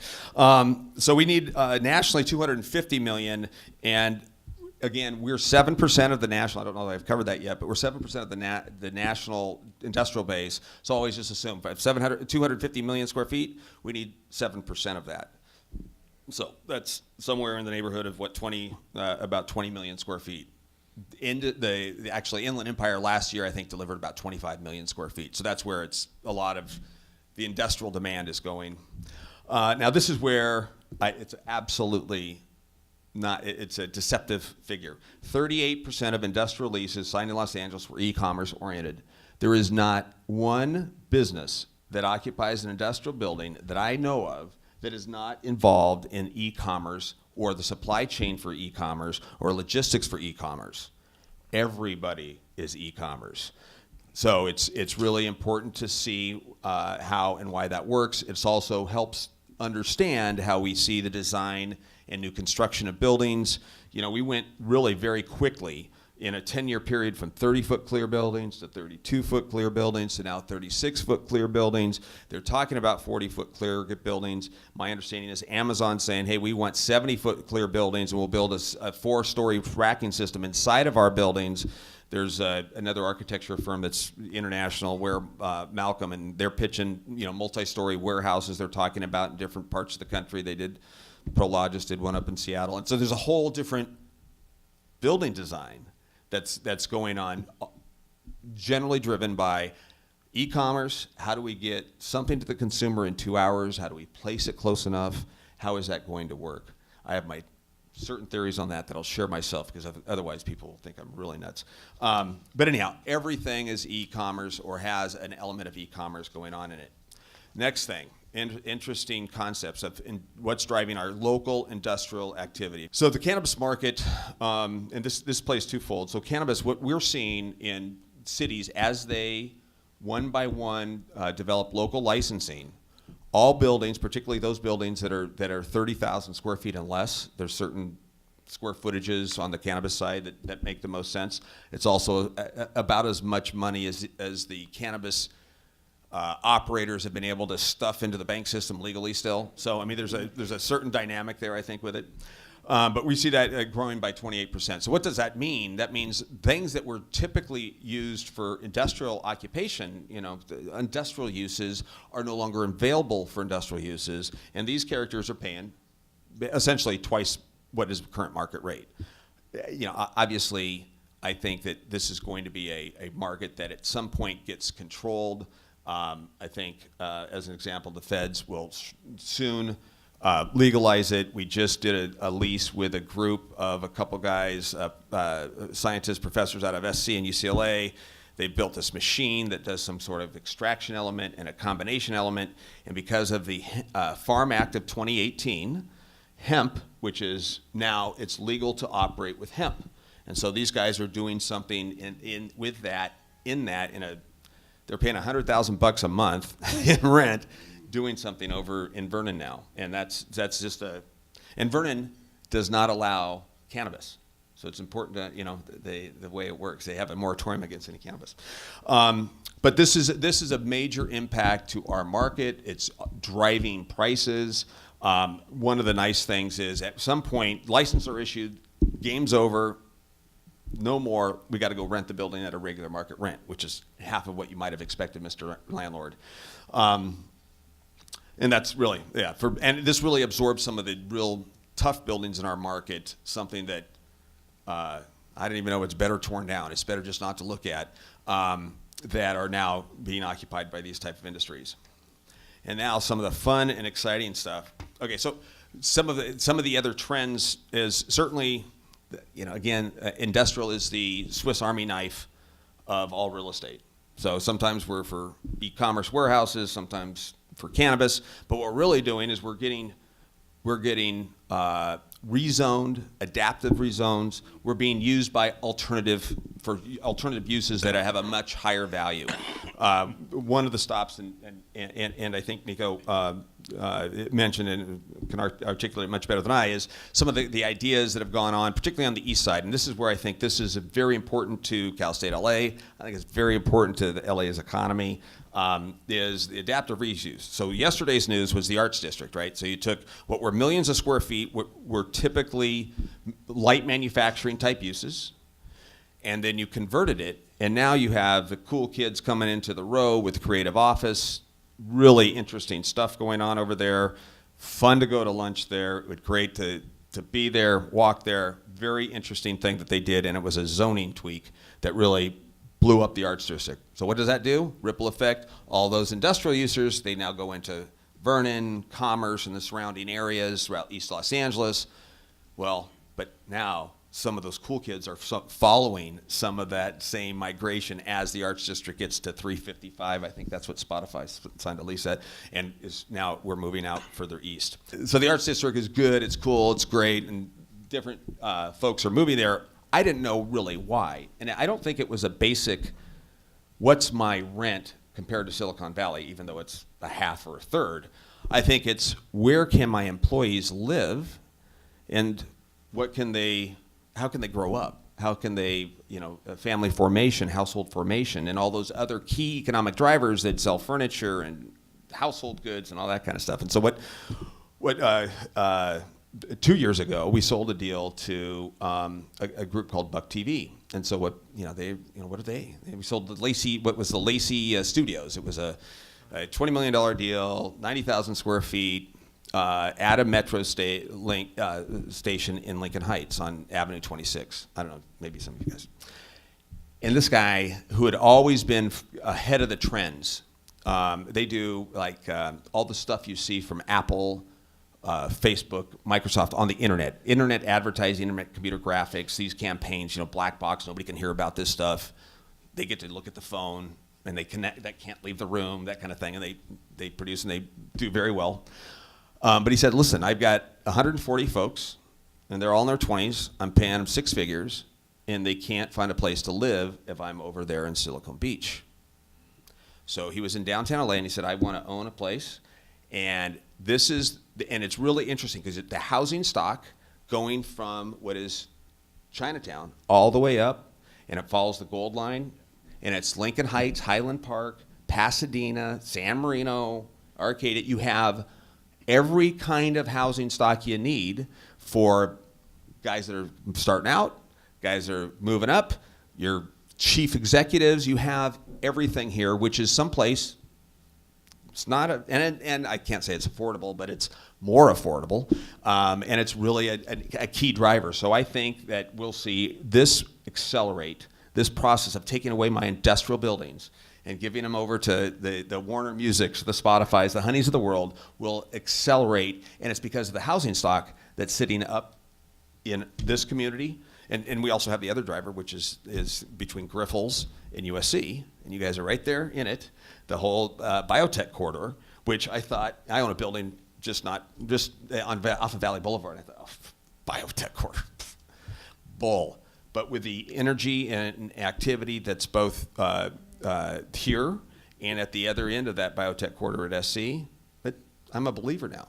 We're going to see more and more of that, and we're going to see, even though there's doing some incubators in the South Bay, I think there will be some more incubators here, which will really be a key fundamental to help industrial property go turn into somebody else. We'll come from the caterpillar to another butterfly.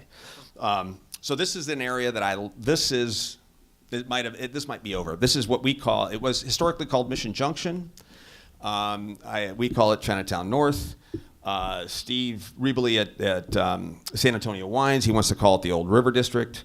I mean, everybody wants to call it something because it's got to have a label. But this was one of the best examples of the City of Los Angeles planning It was one of the best. Wasn't really good enough, but it was really one of the best. They created the Cornfield Arroyo specific plan. And what they did by that is they have this beautiful park, which again, always follow infrastructure. Parks are infrastructure. The metro is infrastructure. The value of all real estate, our surrounding infrastructure goes up based on the infrastructure investment. So you have this wonderful park. They rezoned it to make it from a perfectly decent industrial place to a cool kids campus for residential. They've given it if you guys don't know, not know these terms, but a 3-to-1 FAR, 90% residential. So you can take an acre of land and turn it into what essentially is 100 apartment units. As jumped on the math a little bit. So that's going on. We just sold a deal to a guy, Nicholas Bergruen, who is the homeless billionaire. And he's building 290 units over there right now. Trammell Crow's over in this little stretch that's up on the screen.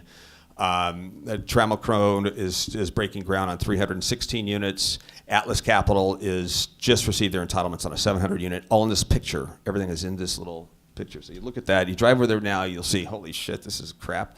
But all of this is going on. One of the other things, though, when you look behind the kimono on this stuff, you have David Chang's opened up a restaurant.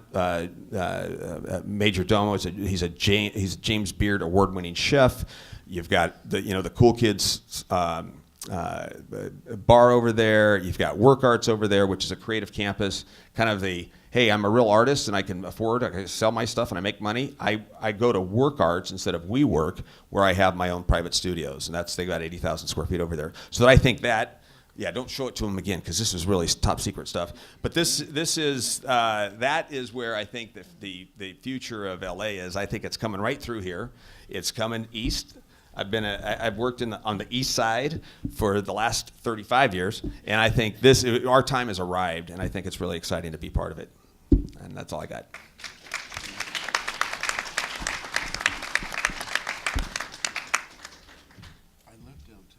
Needless to say, that was an eye-opener, Jack. And with all that product coming online, and they say that we have a shortage on housing, we're making up for it. Yeah, well, but again, I think Nico mentioned we need workforce housing, which we're working with somebody right now. That's because they can build the house, they can build the apartment units in a factory someplace. Yes. That they'll be able to create a cost structure that allows for the workforce to rent. Because listen, it's $3,000 for a 650 single bedroom in LA at some of the newer buildings. Yeah. And you got to pay another $250, $300 for parking. It's very expensive. I guess the key is to build workforce housing in a local area where people don't have to travel far to actually get to their destination to work if they have to travel, and the transportation lines are available and the infrastructure provides for that. So that's a real key, especially in the downtown area. And what they're doing here in the cornfields and so forth is just tremendous.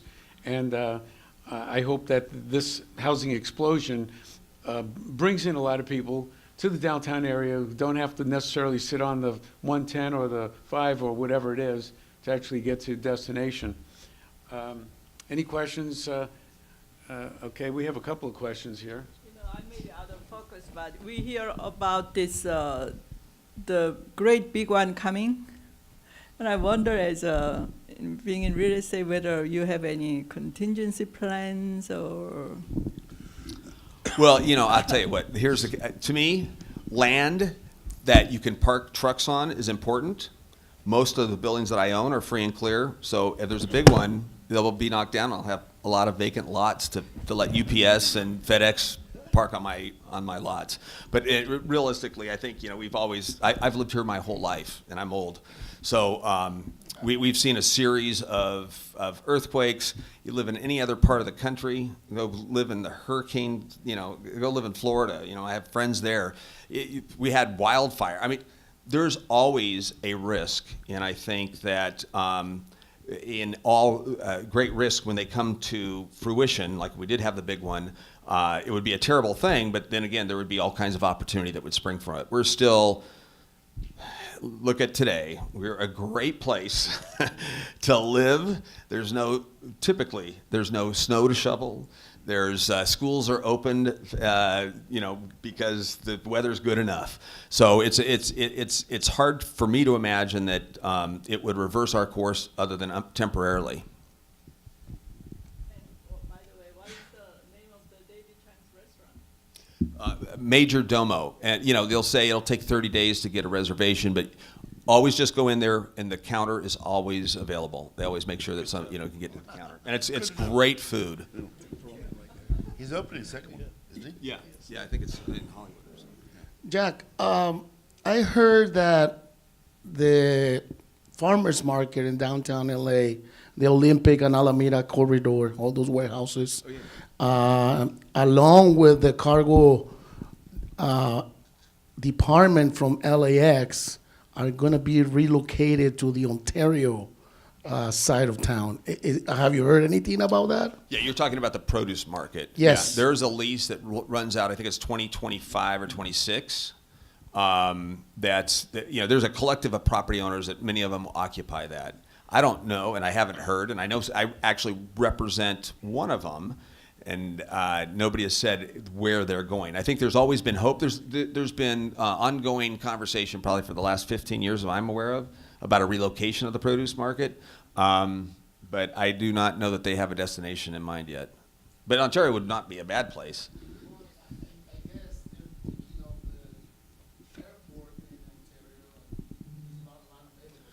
Yeah, I think when they did the deal, there is a covenant on that land, though, that would prevent any other type of use. So there's not only an economic. Okay, so you have, it's kind of like, I don't have cats, but I've heard herding cats are very difficult. So there's a bunch of owners there that have their own mindset. So that you have to get an economic incentive for all of them to make the move. I think there's a political issue because there was a covenant, because it was a redevelopment agency gig originally, and there's a covenant on the land that would restrict any other type of use. So you've got a political problem to resolve. I mean, you got a lot of players, and I don't think it'll be an easy fix. But and maybe they don't need to move. Maybe we need to build housing on top of it or something. Who knows? Hello, Jack. Thank you for your presentation. I was curious, could you give us a broad overview in percentage terms of what are the major industrial uses in the Los Angeles County?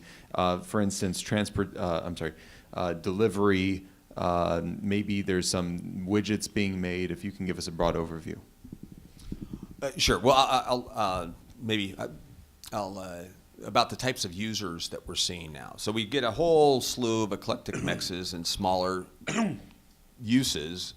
Yet we are still seeing breweries, cider houses. We see gyms. We see industrial turning to event space. We see a lot of successful garment folks. And these are not guys that are sewing and cutting in their buildings, but these guys are designing and organizing logistics and e-commerce operations, and apparel's been a huge driver in our market for a long time. Food is also, and we have we're a wonderful place for food. We have a lot of food processing. We have some of the largest cold storage stock. I was fortunate enough to be involved in a deal where we sold. It's the largest cold storage facility in the Western United States. A 500,000 square foot, 68-foot clear building over in the city of Los Angeles on the border of commerce. So we have the infrastructure to freeze things, hold things, and then distribute things. So food is always going to be a big driver, and I think it'll continue to be a big driver. And that's prepared food, imported food, and just like the produce mart is coming here. We're seeing new industries and technologies showing up. Guys that, again, to a certain extent, repurposing industrial. We were doing a 220,000 square foot deal with the movie industry in Vernon. You wouldn't see that before. They're being dislocated out of Burbank. The Hollywood Burbank area, because those are higher uses, and so they come to Vernon, which has a lower price point. So the movie industry.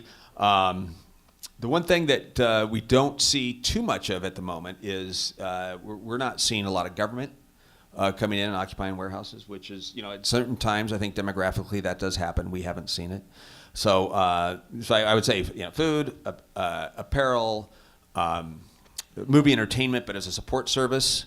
And, and then we are seeing more production houses. Guys, again, it's the migration, and it makes sense, man. Just all of the stuff they're doing someplace else, they need the employees that are over here, and they can move here closer to their employees so their employees will actually show up and stay with them. Because that's one of the, when you have the low unemployment we have, we want to keep people. We're seeing all those uses that are from the balance of the county or the city coming over to the east side here. Jack, there's a lot of talk about Amazon, their second headquarters and so forth. And I believe there's more than 20 cities that have been vying for HQ too. And even the city of Irvine was up for this with Donald Bren. The housing over there is probably too expensive, and so I kind of figured that's not going to get it.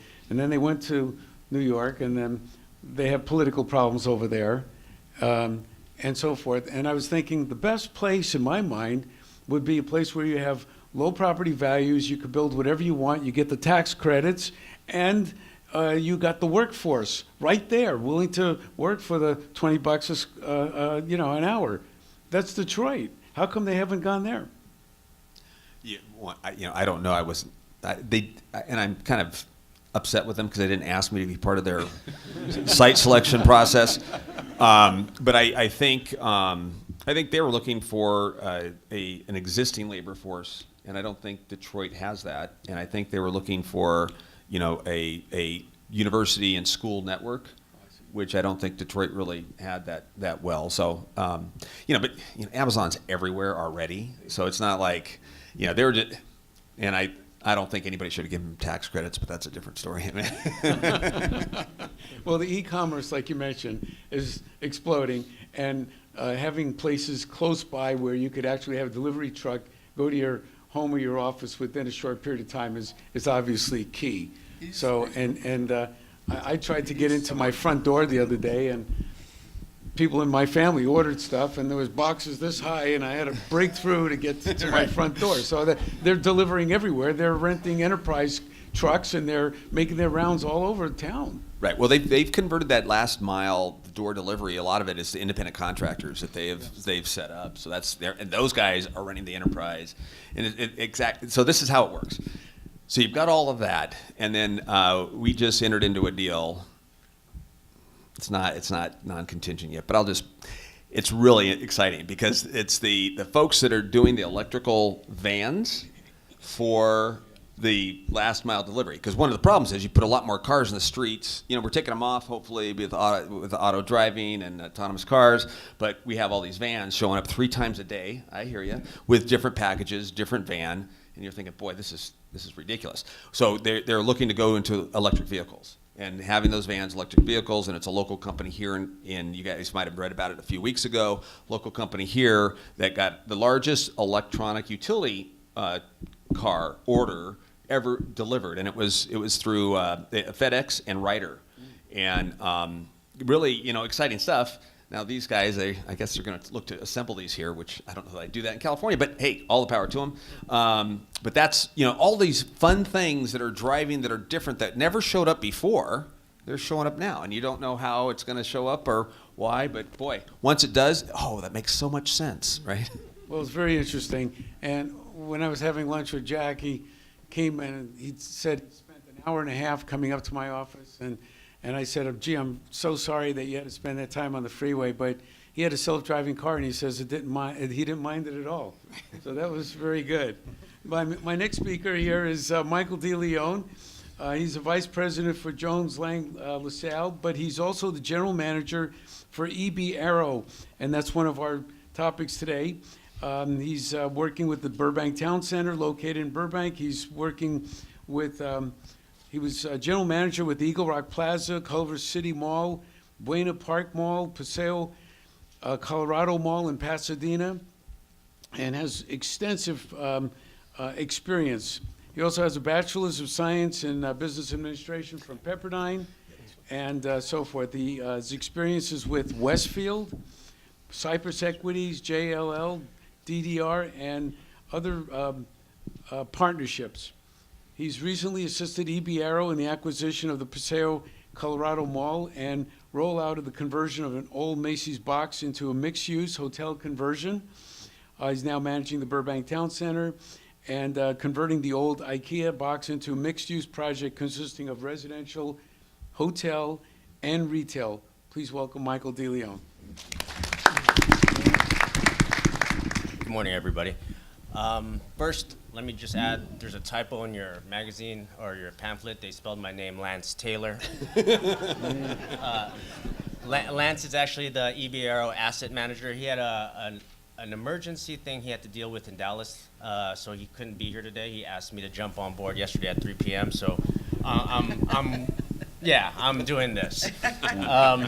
So with my peers to the side, you heard from commercial, you heard from hotel, you heard from industrial. I am the retail guy, retail mixed-use guy. So right now in the industry, I'm kind of the guy with the crosshairs on my head, okay? And that kind of ties into my title of my presentation today. Is time running out for the American shopping center? You hear a lot of news today about what's going on in retail. And I'm pretty sure you guys have all your ideas in the head. What's happening in the mall? What's happening? What's going on?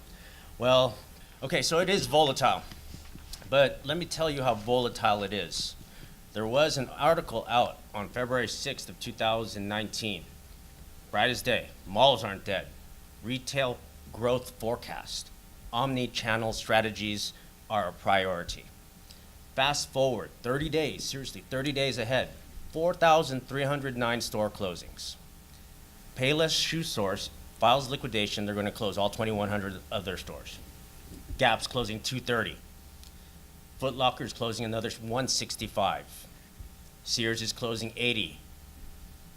Victoria's Secret closing 53 of theirs. JCPenney, 28. Charlotte Russe entirely files bankruptcy. And just 2 days ago, Tesla, of all people, said, we're closing all retail outlets of our cars. They're going straight online.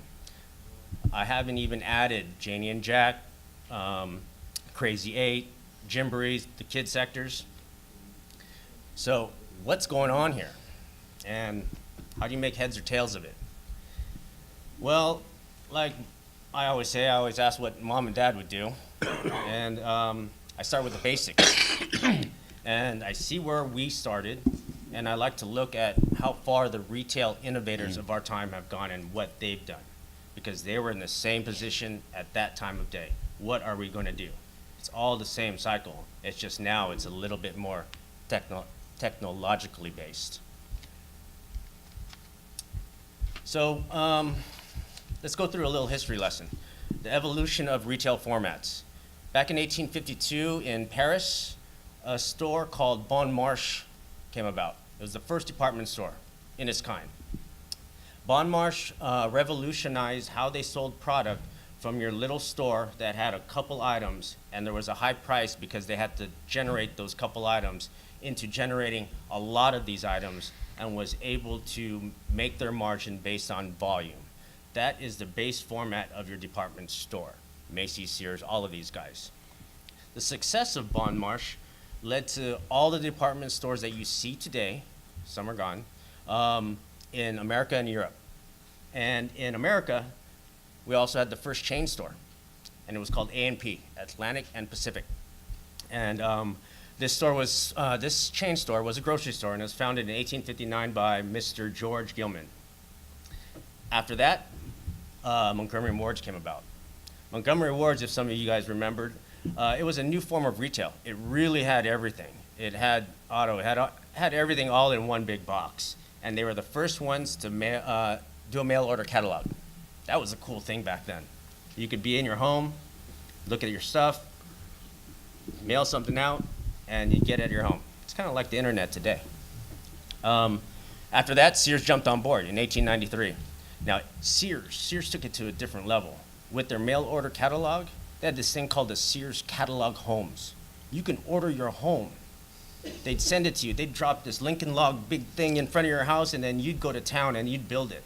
And you'd think, okay, that's whatever.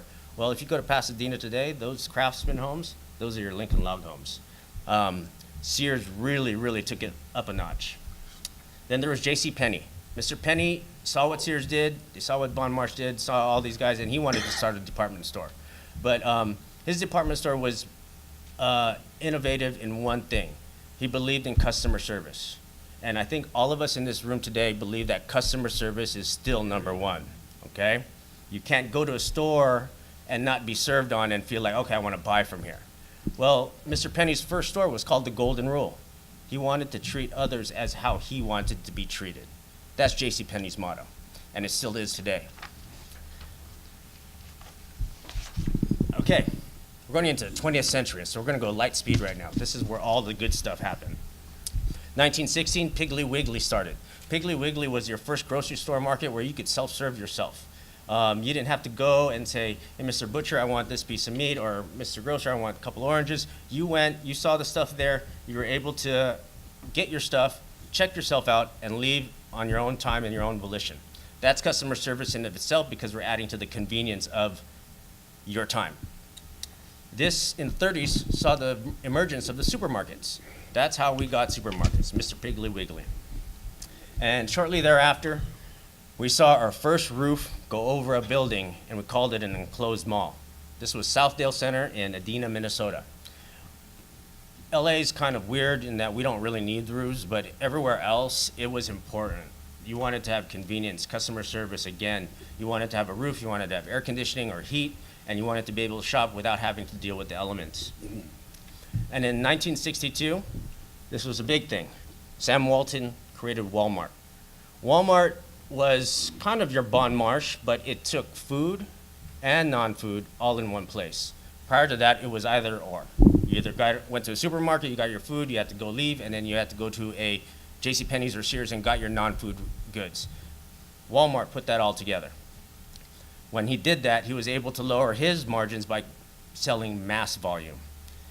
And after that, we saw the first hypermarket develop in Carrefour, France. And hypermarket is kind of a Walmart, but on steroids. It's gigantic. And if you look up Carrefour, you'll see what I mean, how it differs from a Walmart. And again, they offered large stores with food and non-food retail. And then in the 80s, we saw the proliferation of the enclosed mall. So the enclosed mall started in the 56, and then these guys like the Bartolo, Faber, Rouse, Ernie Hahn, they all refined the shopping center, and that's what you see today. Ernie Hahn was in charge, or he delivered to us West Covina Mall, he delivered to us Culver City, he delivered to us Brea. All of the malls you see today, that was courtesy of Mr. Hahn. And then this is where I call what we call, the retail guys call the speed bump. This is the World Wide Web. It was invented in the 90s. And this speed bump had a different path. We are the enclosed mall guys, the mall guys, and then there's the internet. So we'll get back to that. In the 90s, we had the grocery stores that we just spoke about. They tied themselves to other stores and made strip centers, or what we call grocery anchored centers. Again, it goes back to the convenience for you guys. You want to be able to drive, get your food, go to CVS, go to the gym, maybe get some In-N-Out, and then you're gone, rather than going to different places. Different than the enclosed mall. The enclosed mall, that customer wants to spend some time. It's not about quick, it's about experience. And then in 1994, that speed bump grew real large, and it was Amazon. Jeff Bezos created Amazon. So this is where our competition starts, and this is where our story starts today. Shortly after Amazon was created, we had some serious innovators in our retail industry, the developers that went a step higher with the grocery store anchored centers, and they started power centers. The power centers are what you see today with Dick's, the former Toys R Us, TJ Maxx, Target, Lowe's, everything. It's a giant grocery store anchored kind of center. So those are the power centers, and they're very, very prevalent today, and they're very powerful today. They're still going to have a home because they still have a place. Then in the 2010s, you have people like Caruso, great example. He started the Lifestyle Center, and this is where you took your power center and you gave it experience. Customers felt that the power center was convenient, but then you also still wanted to have a sense of belonging. You wanted to be there, spend some time there, And if any of you, I'm pretty sure all of you have, the Grove, Americana, you go there and you're like, wow, this is special. This is nice. I may not spend $5 here, but just the fact that I came here, it's well worth my 4 hours to get here and spend some time here. Christmas time, my gosh, that's immense. And so from here, we're now in experimental centers. And experimental centers is the question that us retail guys are dealing with. What do we become next? Because all these guys from Bon Marsh to Piggly Wiggly, they all figured out something that was a need, and it was successful. Now, what do we do now? So let's take a moment there and let's just look at some examples of what these innovative retail guys did, because this is our inflection point, right? This is where we're going to try to figure it out. So on the residential front, my sister lives in Providence, Rhode Island. I've actually been here. And it's a place called Arcade Providence, yeah. And it used to be called the Westminster Arcade. Back in 1828, it was a building that had 3 levels, a box, and retail stores, small retail stores, and on first, second, and third. The third was obviously the hardest because they didn't have vertical transportation. People had to walk upstairs, so that's where your low-hanging fruit was. But it was successful in of its day because first it had Greek Revival architecture, a unique building in Providence, Rhode Island, and it was also touted as the first enclosed mall of the United States. In 2008, it met its match because of that big road speed bump I spoke about. The things that were sold in there, because it was a small format, little trinket kind of stores, you can get that on Amazon. And unfortunately, it couldn't survive, but rather than letting it die, the developers, us mixed use guys, we had to repurpose it. And similar to how Jack was saying, we all got to reinvent ourselves. We all got to repurpose our deal. We can't just keep on going with the same thing over and over again. Pretty much that's business, guys. That's what you guys are all here in school for. You gotta reinvent it. So in 2014, it was reinvented. And if you ever have a chance, you should go check it out. It's pretty cool. They have all these unique boutique shops on the first floor because it's easy to walk the first floor.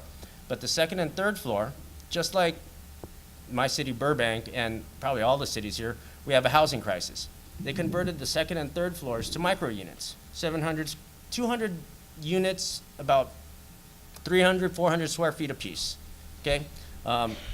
Rent's about $500, $600 a month, but for Rhode Island, that's pretty expensive. So that's how that example repurposed itself. Nico over here talked about the West Side Pavilion. Now, this is a big deal for us mall guys. Yeah. So Macerich is a big player in the industry. They own Brand Mall. They own a lot. And they have a mall that died. You never really hear about a mall dying.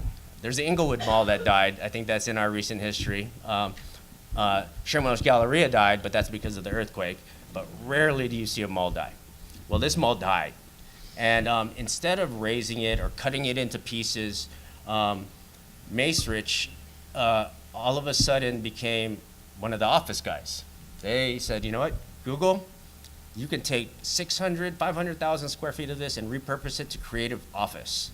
So all of a sudden, us mall guys are now in the office world. But we're definitely not office guys, so we definitely are going to call Nico over here to help us out. That's an example of how we as developers, not just retail, but just developers, business guys, business people, have to reinvent ourselves. It's doctors and other industries, they have a book and they know what to do when they're served with a situation. Us business people, you're given a problem and they say, hey, you got to figure this out, man, right? So that's how Macerich figured that one out. All right, this is my center, lovely Burbank. I love the city a great deal. I've only been there for a little while, but I grew up in North Hollywood. And there was 2 malls we went to. That was the Sherman's Galleria and the Burbank Town Center. And Burbank Town Center, it was built in 1991. And the picture on your right is kind of an old rendering of what it was touted to be. Dead in the center was the enclosed mall, same footprint, but around it, there was going to be office buildings. These office buildings would have the daytime population to sustain the mall, as well as promote growth within the city. But like every other city in the 90s, office was there wasn't that much of a demand. And for us developers, we can't let land lay fallow. We have to do something. We have to turn rents. So what had happened was Hagen at the time decided to go a different route, and we built out parcels. So right now we have In-N-Out, El Pollo Loco, Ashley's, we have a Crunch, we have Fitness, we have an AMC, and then we had an IKEA, Office Depot, and Corner Bakery. No office. But we had to keep on going. We had to keep ourselves going. So it says close, not yet. Not under my watch. We're not going to close that bad boy. We are repurposing it. So Arrow, the client I'm working for, spent $60 million in the past 2 years to reskin the property, or actually redo the property. So this is just a outside shot of what we've done. And I'm not going into the redevelopment. This is not a redevelopment class. This is a class on business and economics. So, but the look and feel of every property in the retail mixed use world and office world also, it's very important. Your curb appeal is very important.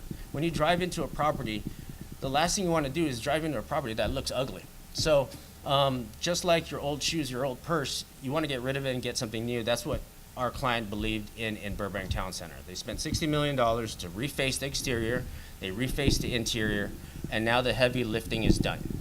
My task is to tenant it now. But unfortunately, we have those stores that just closed, so it's kind of making my job hard. How do we fix this?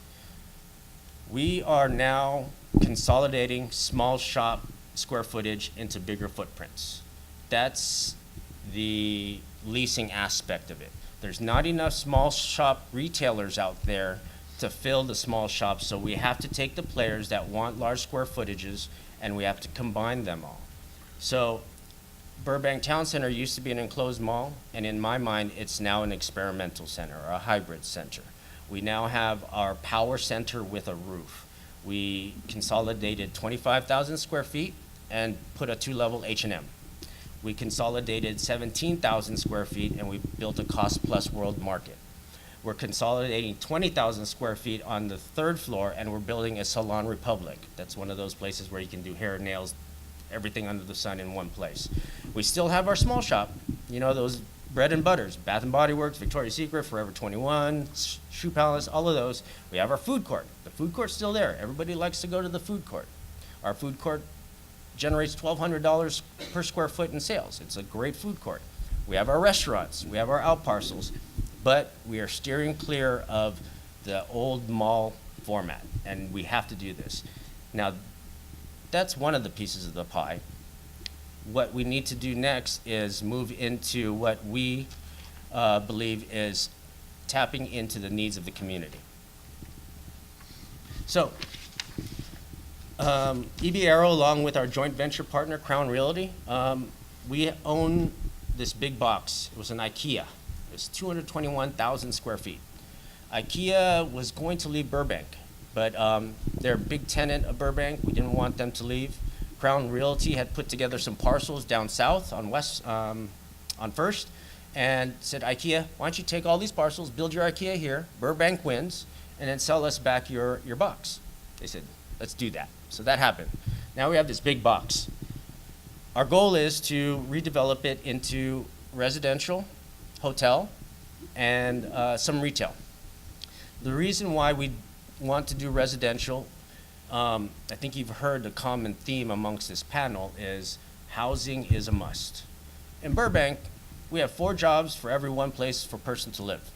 That's a big deal. That means we have 3 people leaving every night and coming in every night, not alone the traffic, blah, blah, blah. We need to build housing. So we found a need.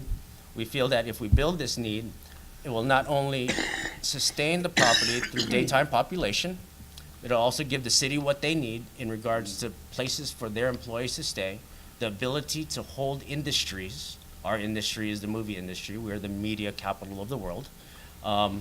And we feel that the planned development will really come into play of what it was supposed to be in 1991.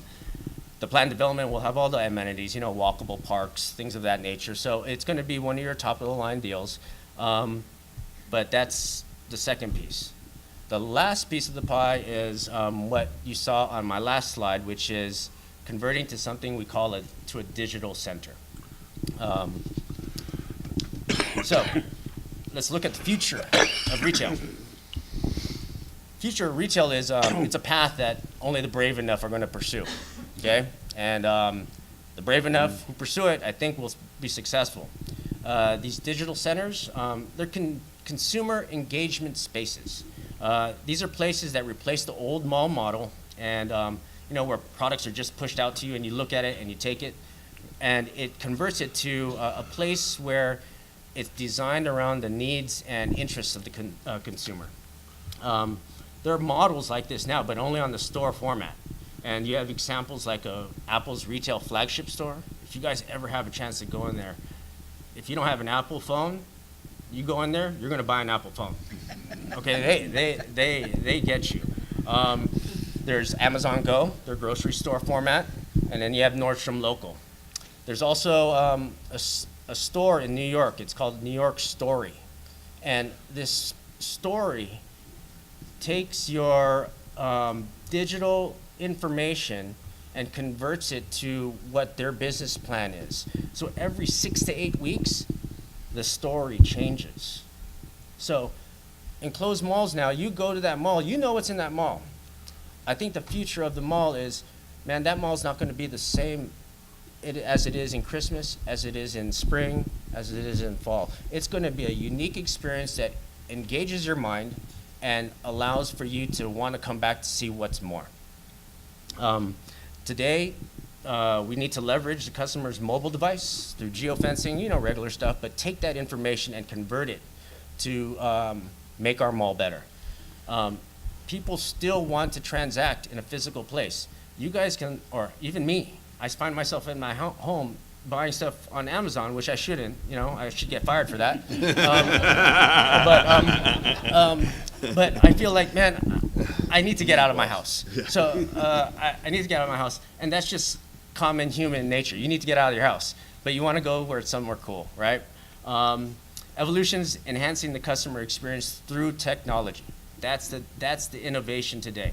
Okay, Piggly Wiggly had self-service. Sears and all of them had the catalog. You could buy everything. Now it's on technology. Okay, and who's creative enough to figure that all out is the key. Daily minutes spent on connected devices are going to be up 40%, or are up 40% since 2012. Retail sales on e-commerce, just as these gentlemen have said, it's up 70% since 2012. That's a scary figure for us mall guys. Digital influence share of offline sales projected to increase 37% by 2022. So that means every sale that's offline, like not in my place, it's going to increase by 37%. Over 300 billion of enterprise value will be created by digital retail startups over the next 4 years. So people that are basing their business on digital, but they still sell a product, it's going to be up $300 billion in the next 4 years. There'll also be 8,000 stores projected to be opened by these digital retail startups. And then over $850 billion technology dollars will be spent on these type of retail technologies. We still don't know what the future of the shopping center will be, but who does, right? It took organizations like Bon Marche, Piggly Wiggly, Sears, JCPenney to take a chance and provide a product that the consumer wanted. It's still all the same, guys. We just need to figure it out again. Time's not running out for the American shopping center. It's just on pause, and it's up to people like us to press play again. Thank you.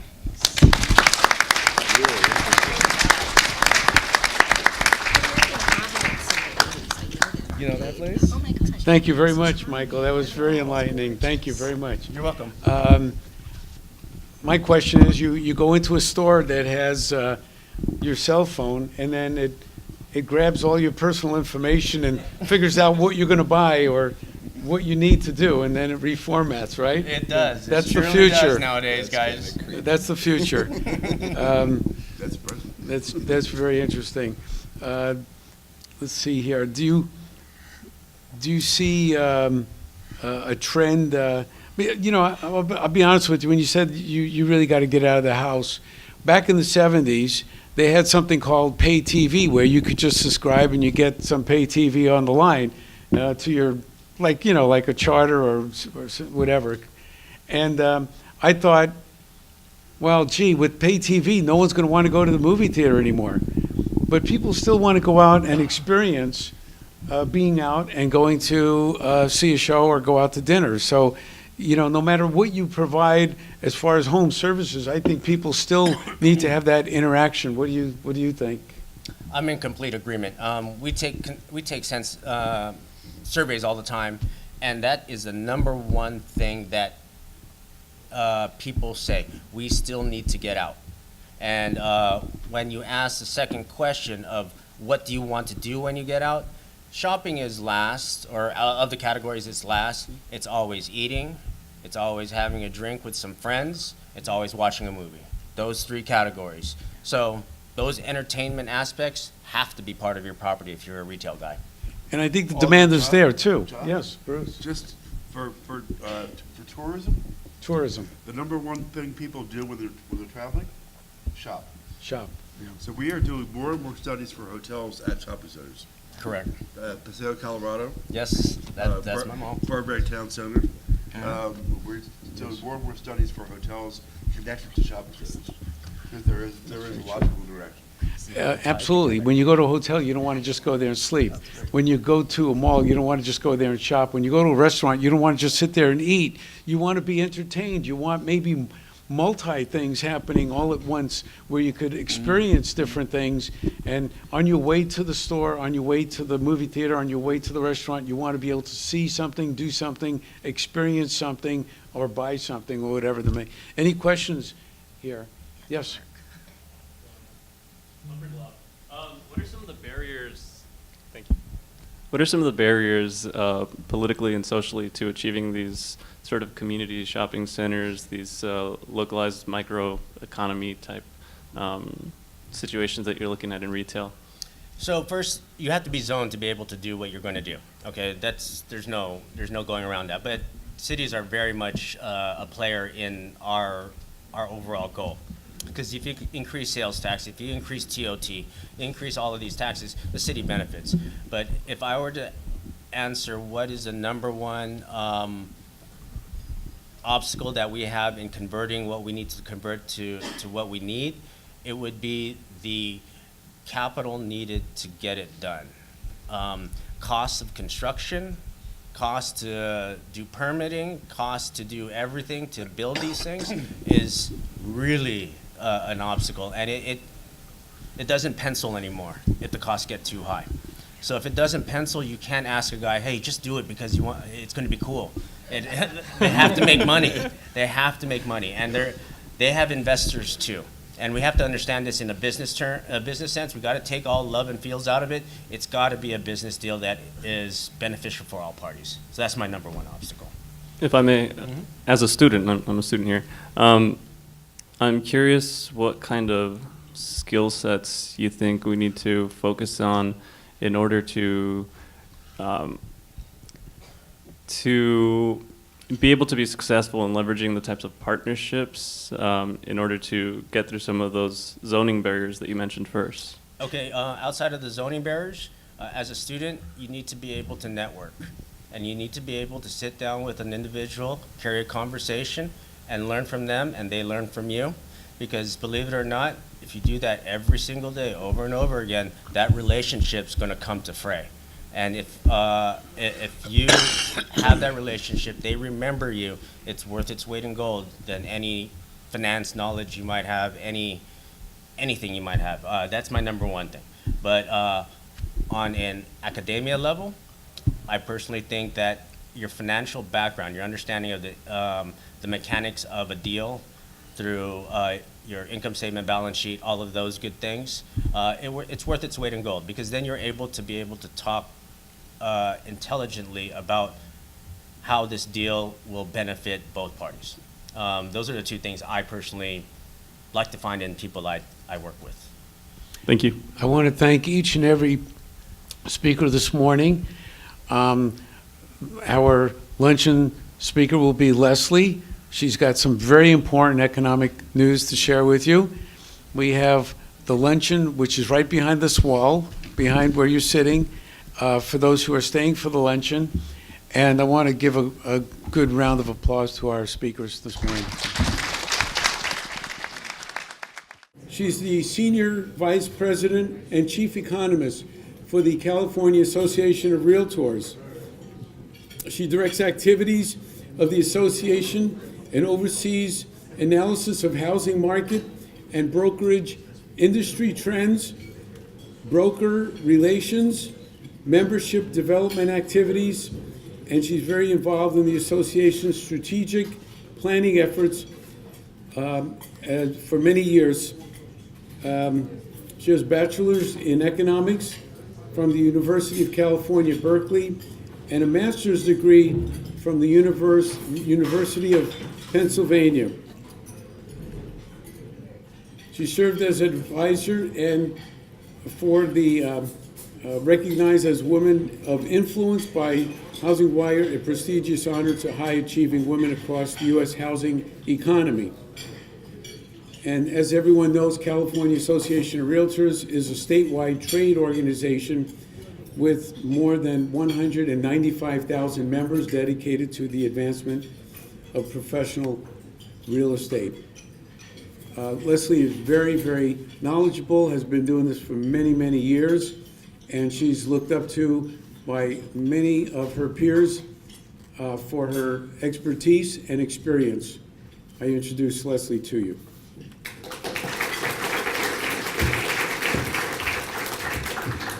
Hi. I feel like I'm going to be the skunk at the picnic because you had 4 presentations that I thought were very positive and upbeat. And now I get to talk about housing. But first I want to say it is International Women's Day today. And I'm so delighted to see all the women in the audience and all the men that are here that are very supportive of them too. When I went to graduate school in 1974, there were 42 people in my class at Penn, and 3 of them were women. And it was really tough. And it is so wonderful to think that there will come a time when I will no longer be the only woman on a panel, and that some of you in this audience will be leaders in the real estate industry. So I hope that is the case. So thank you. I gave a presentation a month or 2 ago, and they gave me my own title. This was the title that Mark Schneep, if you know Mark, gave me. And at first I was like, that would never be my title, but I'm going with it, and I'm going to have to answer yes, that the California housing market, to a certain extent, is drying up, and we are going through a very significant shift in the market right now. It's actually been going on since about January of 2018. But I want to just start with a little bit of perspective on the market. So what this slide is designed to show is kind of what we have been through. I don't call it the housing bubble, I call it the financial crisis. But what we've gone through since the market bottomed in January of 2009. And at that time, 60% of the closings in California were distressed properties. They were owned by banks, REO. 30% were traditional equity sales, not technically distressed, and about 10% were short sales. And you fast forward all the way till today, and you know the REO and short are very small.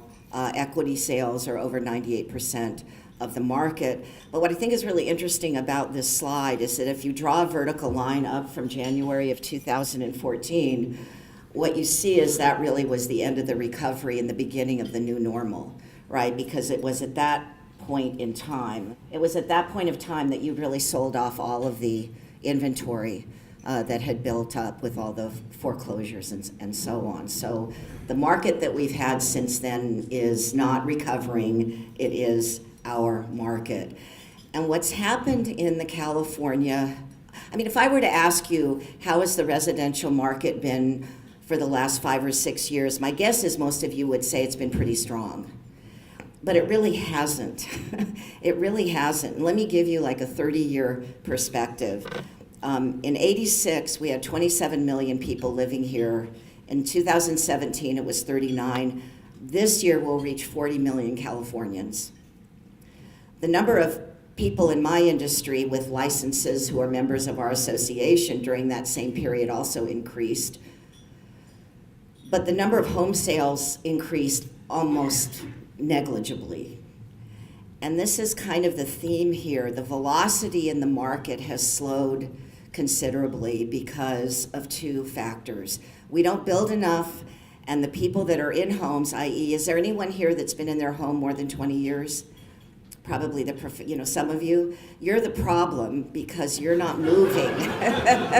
So baby boomers are not, I mean, it's funny, but it's not, right? We're not getting the opportunities for younger people to step into the market because even if they want to move, it doesn't pencil out. They can't really afford to move. They can't afford to sell and buy into the same neighborhood. Many of them, if they sold today, they couldn't afford to buy their own home back. So the market, if you kind of just look at this slice, this is existing single-family home sales starting in '05, right? So we raced to the bottom, and sales actually bottomed out in '07. We had a big recovery, right, when people were buying homes in the Central Valley for less than replacement costs. I mean, the investors, and maybe some of you in the room are interested in going into that part of the business. Investors are the canary in the coal mine for our business, and they went in and saw opportunity. But then you have about an 8 to 9 year period where we have had income growth, we have had incredible job growth, we have had the return of household formation, and our home sales have essentially been flat. Oh, and we have had historically low mortgage rates, right? Rates that we haven't seen in 50 years. And look at the market. It's stuck. It's been fluctuating within this narrow band of, we're now down to, really kind of dangerous levels in my view. In January, we were at 357,000 sales at an annual pace, but up until we went down last year, we were, 400 to 420, something like that. So the level of sales just never really recovered, and now it's pulling back for probably a whole lot of reasons. What's different about the market today is, for years we would say, if only we had more inventory, we'd have more sales, right? We need more inventory. We need to build more. We need people to list. We're great. What's happened today is we have more inventory and we don't have more sales. So, housing affordability is a huge, huge part of that. At some point, people just can't afford it. So, sales last year dropped around 6%. We're expecting another 6 to 7% drop in sales activity this year. And we'll see what happens. What's going on now is that in every sector of every price category, we're seeing drops in sales. So this isn't just a high-end problem. The high-end, the luxury market started to soften 2 to 3 years ago. When you buy a $10 million home, it's not shelter. There's a lot of other things that go into that, and there's not a lot of comps often, so it's kind of what is the market willing to bear and who really wants it, some unique individual. But now we're seeing it at the entry-level part of the market as well. Do you know the entry-level part of the market in the Bay Area and in parts of LA is $900,000? Wow, that's really something. The price picture is much more favorable, and I think when people talk about how strong the market is, I don't know, I tend to go to the number of sales. Most people go to price. And the price recovery's been pretty strong. You know, we're still, for the state as a whole, below, at least on a month-to-month basis, the prior peak that was reached in May of '07. But many areas, for that example, the Bay Area, you're 50% above the prior peak up there. You know, it's been very dramatic until 2018. And you can see that the rate of appreciation has really started to slow. On a year-over-year basis, it's still going up. In the fall of the year, prices tend to be weaker because the market isn't as deep. But in general, things are kind of, I don't want to say grinding to a halt, but I do want to say that we are shifting into a lower gear in the California housing market. And at some point, that is going to impact the other parts of the market that you heard about earlier today, and it's going to impact the overall economy. Because if people can't afford to work where the jobs are, they're going to have to find jobs somewhere else.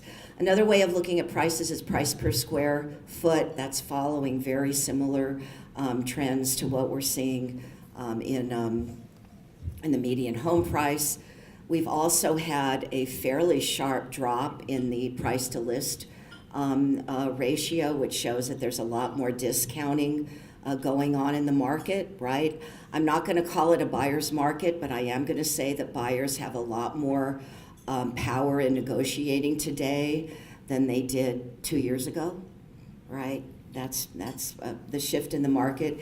It's taking longer to sell, and again, we got used to a market where you essentially, in some of the hotter areas, you would list it on Saturday, and on Sunday you would take 15 multiple offers from everybody and pick and choose what you wanted to do.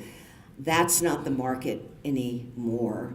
There are still some multiple offers. In fact, I don't want to be all doom and gloom. I'm hearing anecdotally from the brokers in the state that things are getting better, you know, and I think the stock market's back and rates are lower. The Fed's going to lay off for a while. So things are looking a little bit better, but it's taking longer to sell. So some of my agents who are friends of mine say, oh my gosh, I listed on Sunday, and on Wednesday my seller called freaking out because there hadn't been 5 offers submitted.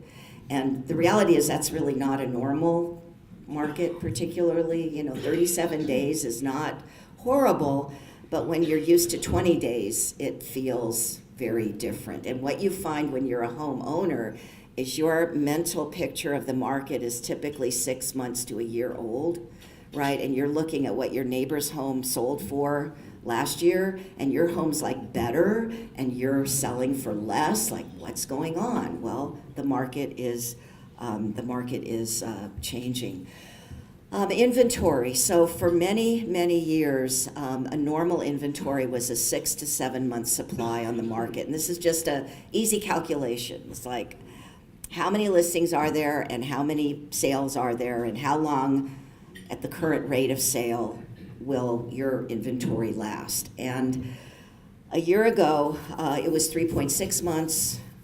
And today, i.e. the latest data I had when I did this was January, it's 4.6 months. So again, that feels different, right? We're looking at the shift in the market. So relative to sales, inventory is higher. And we were seeing the change starting in January of 2018. I think I mentioned that.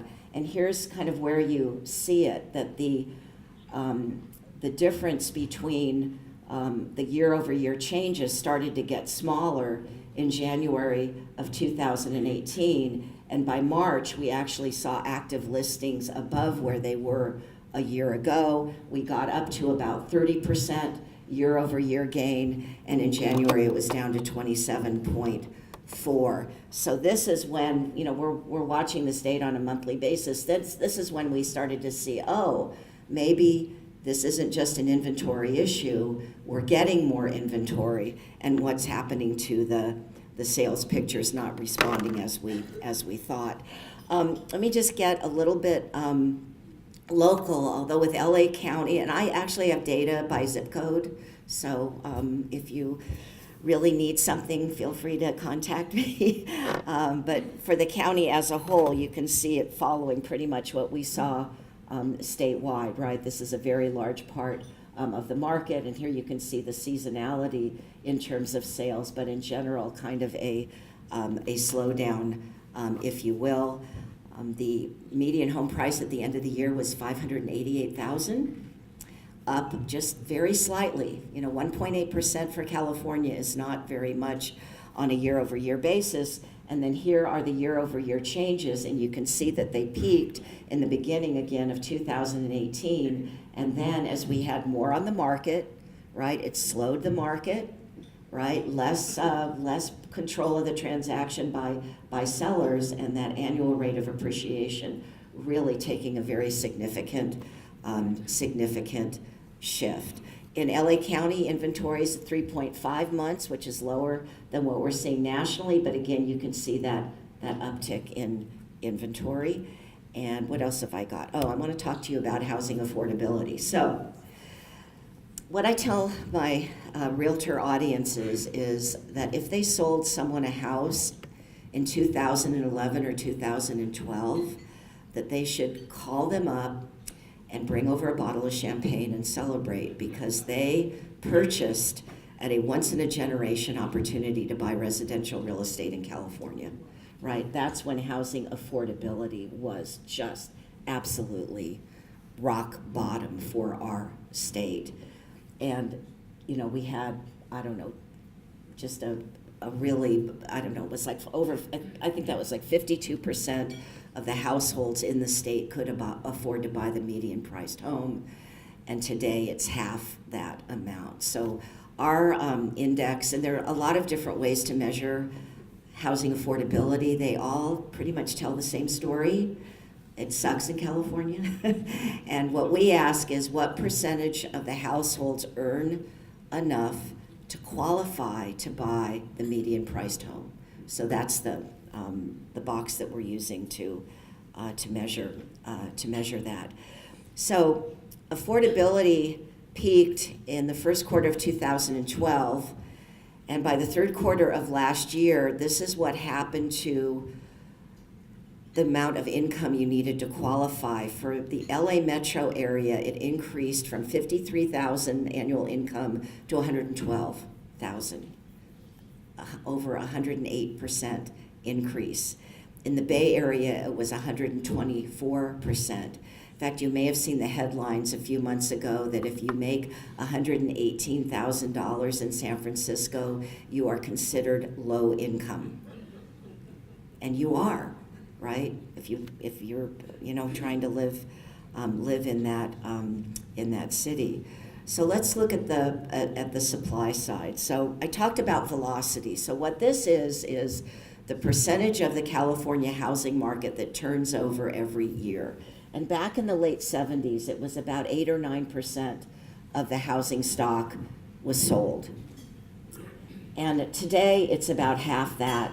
Nationally, it was also higher, and it's lower too. So the demographic deal about the boomers is really shared throughout the country. It's not just a California phenomena. So that's one way of looking at how quickly the market is turning over. Another way is through survey research, which my department at the Realtors is very heavy into survey research. So we have been doing a survey every year for 39 years, asking realtors about their last closed transaction.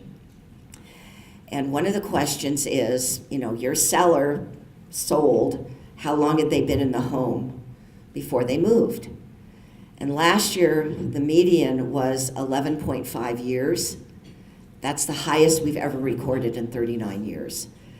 If you just kind of do the math, Californians are staying in their homes close to 20 years at this point, right? When I started at CAR in the 80s, I was told Californians move every 7 years. Not anymore, right? Not anymore.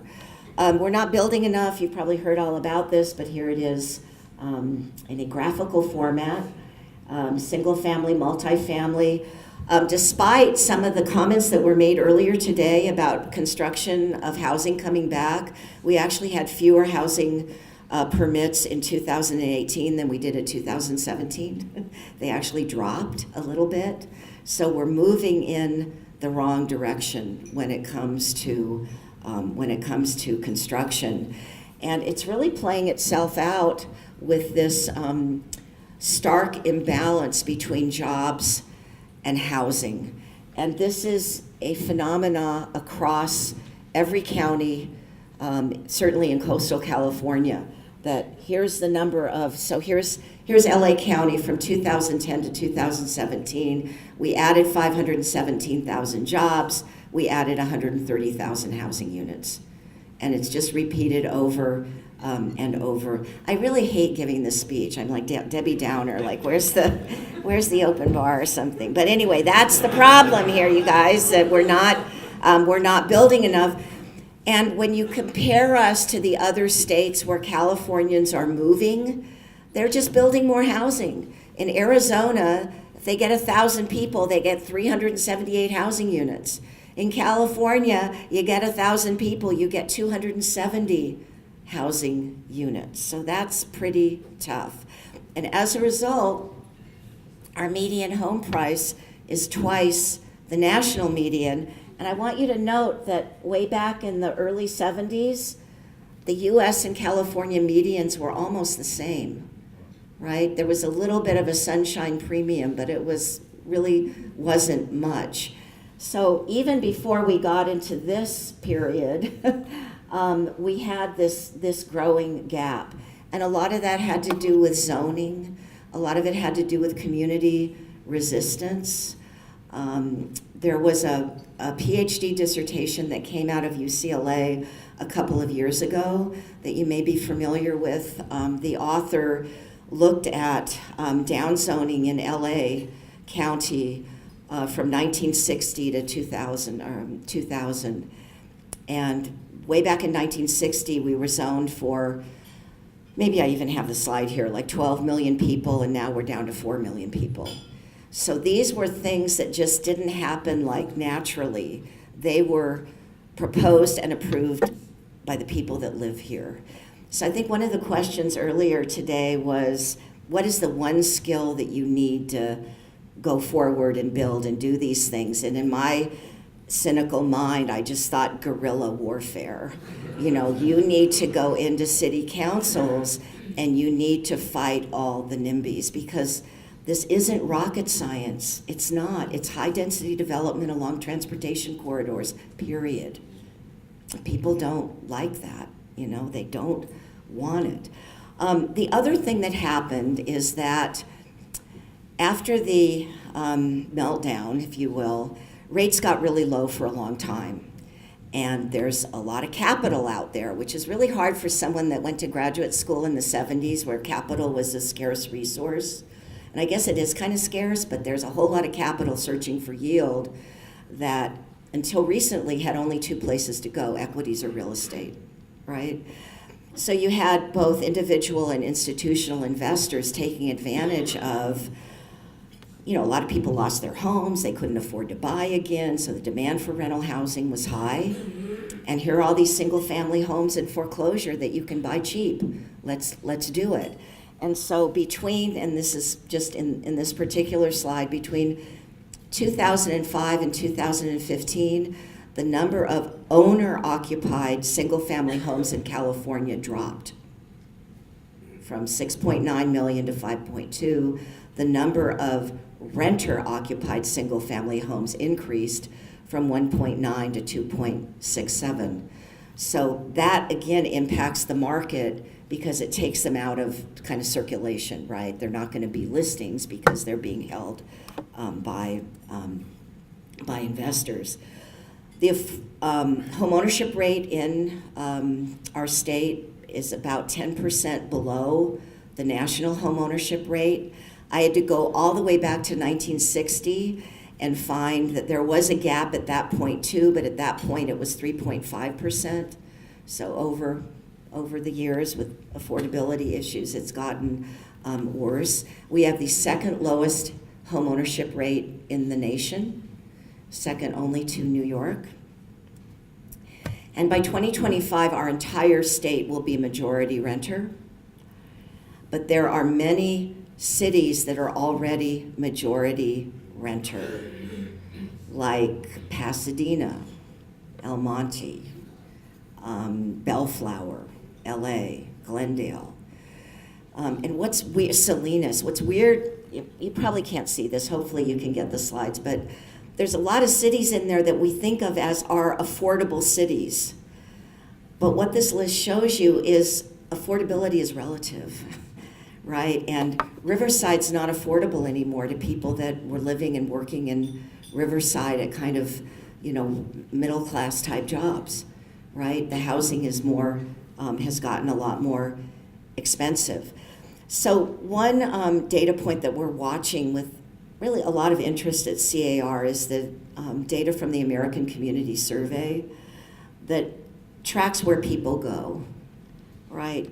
So since 2010, about 750,000 people have left. So our population is growing, but net domestic migration is negative, right? We're losing more people to other states than we're getting in from other states. So we're looking at this data, and the last, the 2015 to 2017, it looks higher level of magnitude. So what's happening? So if you look at coastal Southern California, you can see the response to high housing costs has been to move to the Inland Empire. No surprise, right? We know that. That's our affordable bedroom communities. So Riverside and San Bernardino are number 1 and number 2, but then we've got Texas, Arizona, and Nevada. Then you might want to go up to Bakersfield, Washington, Oregon, Colorado, and Santa Barbara, and I assure you that's the North County, not the South County. Then we asked, where are the people in the Inland Empire moving? And those are the people that are moving out of state. I can't tell you how often people come up to me at an event and say, we're losing the millionaires. I have a client, they're very wealthy, they're really pissed off about California taxes, they're thinking of leaving. And I'm like, well, actually, when you look at the data, I'm sure there's 1 or 2 millionaires that are leaving, but those are the people that actually can afford to be here. It's the middle class, it's the working class, and it is the millennial generation that's leaving. And they're going to Texas and Arizona, a few of them to Kern, Georgia, Utah, North Carolina, Idaho. I was born in California, and we always kind of talked about the flyover states with a little bit of like not cool. Well, they've gotten cool, right? They've gotten cool. And what have they got? They've got affordable housing and jobs, right? And we'll deal with the weather. Here's the story in the Bay Area. So when you get priced out of the Bay Area, where do you go? Sacramento and San Joaquin County, and then Oregon, Nevada, Texas.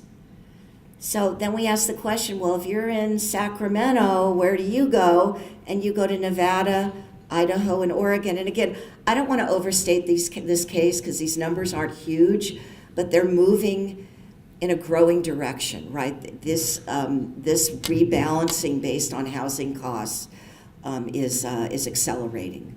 So my contention would be migration is a housing story. So it's pretty clear what we need to do. Senator Wiener has brought back to Sacramento a bill that would make it very difficult for communities to kill higher density projects near transportation hubs. And by that, I'm talking 3, 4, and 5 stories. I'm not talking 20 stories, 2, 3, 4, 5. And the resistance to this is unbelievable. And he spoke at one of our events last year, and he said, I live in a condo in the Castro near BART. And it's a 55-unit condo development. And if they tore it down and rebuilt it today, they would be able to build 3 units. Right? That's what the rules and regs and downzoning have done. It's just choking our ability to build build new housing. And then you may have seen this, the USC and LA Times did a survey right before the mid-years and asked, like, what do you think is the reason for the housing crisis in California? And only 13% thought it was supply. So we feel like we have a big education process to do with like basic economics, right? Mark Taper and that group in the 50s built Lakewood. You know, this is what it looks like when you build housing in Southern California way back in the day, over 60 years ago. I went online to, I don't know, I was cruising online as I do, and found this list of global capitals ranked by density. So you can see what, you know, Mexico City's 27, Shanghai is number 10. So how far down the list do you think we needed to get before we found even one city in the United States? 90. You know, LA's denser than San Francisco, Oakland. Oh, and here's that study I was talking about, right? In 1960, LA was zoned for 10 million. Today it's zoned for 4.3 million. That didn't happen on its own. That was proactive downzoning. So the good news, I always like to close with some good news, is people still want to own a home. They believe in the American dream. They see it as something to aspire to. The majority of renters have a plan to buy at some point in the future, right? They're planning on that, half within the next five years.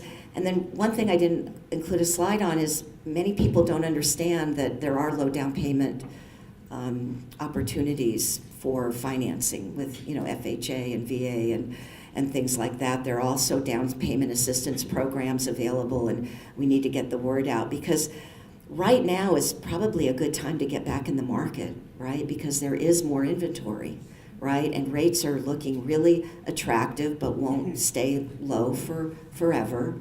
So most people think it's not. I would say you might want to put a toe back in and kind of see. So in terms of our forecast for this year, I think I covered this already. We expect to see sales down about 6.9%. We expect prices to be essentially flat. We're not seeing a big contraction, and I think it was alluded to many times by the earlier speakers. The labor market's tight, and the economy is really pretty strong, right? I mean, it's you've got a fairly robust demand for everything, including housing. But housing affordability will get worse, and we'll have to redo our interest rate because obviously that's coming down. So I think the key thing, and again, this was also alluded to earlier, nobody knows what's going to happen in the future. But if you're strategic about what you're doing, you're not going to be surprised that you're surprised. You're really going to think through what some of the possibilities are. And I really just want to commend all of you for actually coming to an event like this today and to really be thinking, you know, back when I was doing all this stuff, I mean, getting an education wasn't that expensive. I mean, I went to Berkeley, and I remember it was on the quarter system, and it was like $213 a quarter. You know, I mean, it wasn't like you had to think about, am I going to be burdened with debt my whole life, you know, and there were all kinds of jobs. You know, when you graduated, there were card tables with all of these. It's just a very different world today. So you need to be intentional, and you need to think things through, but you need to take risks. And I would say the reward is greater if you're smart about the risks that you are taking. So I'll just close with, you know, housing is really important. You know, there's a lot of great externalities, positive externalities that come along with home ownership, and the income distribution in California is a crime as far as I'm concerned. You know, we are so polarized between the haves and the have-nots, and housing is a big part of that. A few years ago, there was an editorial in the New York Times, and the takeaway was, for households without inherited wealth, housing has been the one way that they have been able to build wealth. And unfortunately for blacks in particular, and I'm sure other minorities. They were prevented from getting loans in the 50s and the 60s and the 70s. You know, redlining was a real thing, and that just impacted for generations to come. You know, so we need to fix that, and we need to work on housing, because if we don't, this state is going to look very different, and we're going to lose the best and the brightest. You know, so anyway, with that, ending on a serious note here. Thank you for having me. Thank you very much. While I was sitting there, I wrote some notes to myself. And when I was going to Cal State here, back in the day, for 4 years, my tuition was $50 a quarter. There you go. I went to the high-priced school, obviously, yeah. Yeah, so my first question is, what's the effect of disbanding Prop 13? How's that going to affect housing? Well, I hesitate to answer that because I don't think that will ever happen. We might have a change in the split roll, right? We might have commercial property come out from under Prop 13. We'll kind of have to see how that fight goes. But I think it would open things up a lot, because now you have these incredible disparities between, you know, the family that's been in a home for 25 years is paying $6,000 a year in taxes, and the person that just moved in is paying, you know, 3 or 4 times that. So I think it would be a step towards more equity, certainly in terms of, I think it would ignite a much more active market. I'm not weighing in one way or the other, but I'm just saying it is a constraint on people moving today, for sure. Now, again, I've been a broker for 45 years, and I remember what you just said. You said turnover is every 7 years in California. It used to be 3 to 7 years in California. That would alleviate Prop 13 automatically, because people keep moving and taxes keep getting reassessed. But as you indicate, people stay in their houses for 20 years. That's not going to move as fast. No, and one of the reasons is Prop 13. I don't want to give up this low tax rate, right? I'll put in one of those little stair things, right? Little stair seats. I'm old, but I can get upstairs. I'm staying put. Another factor, jobs and salaries are not keeping up with the price of housing. Right. That's creating a disparity as well, right? Yes, absolutely. Okay. Absolutely. And how do you feel about the impact of rent control? I don't feel good about the impact of rent control. I certainly am concerned. You know, we helped, our organization, CAR, helped to defeat it on the ballot, but it only takes 41 votes in Sacramento to do the same thing, right? And you have, someone called it not just a super majority, a giga or whatever, it's, you know, it's all blue up in Sacramento. And there's, you know, you understand why people think it might be a good thing, but it really distorts the market. It's not a good thing. It makes the problem worse. There have to be other ways to work the market than distorting it in that way. Yeah, you're absolutely right. I think that in the short term, it's a Band-Aid. In the long term, it's not working. And there's studies to show that when you take away capitalism, people lose their excitement to build and to develop and to do certain things, and it takes the steam away of the housing market indirectly. Right. Well, when we were pushing for Costa-Hawkins back, and when was it approved? Was it 95?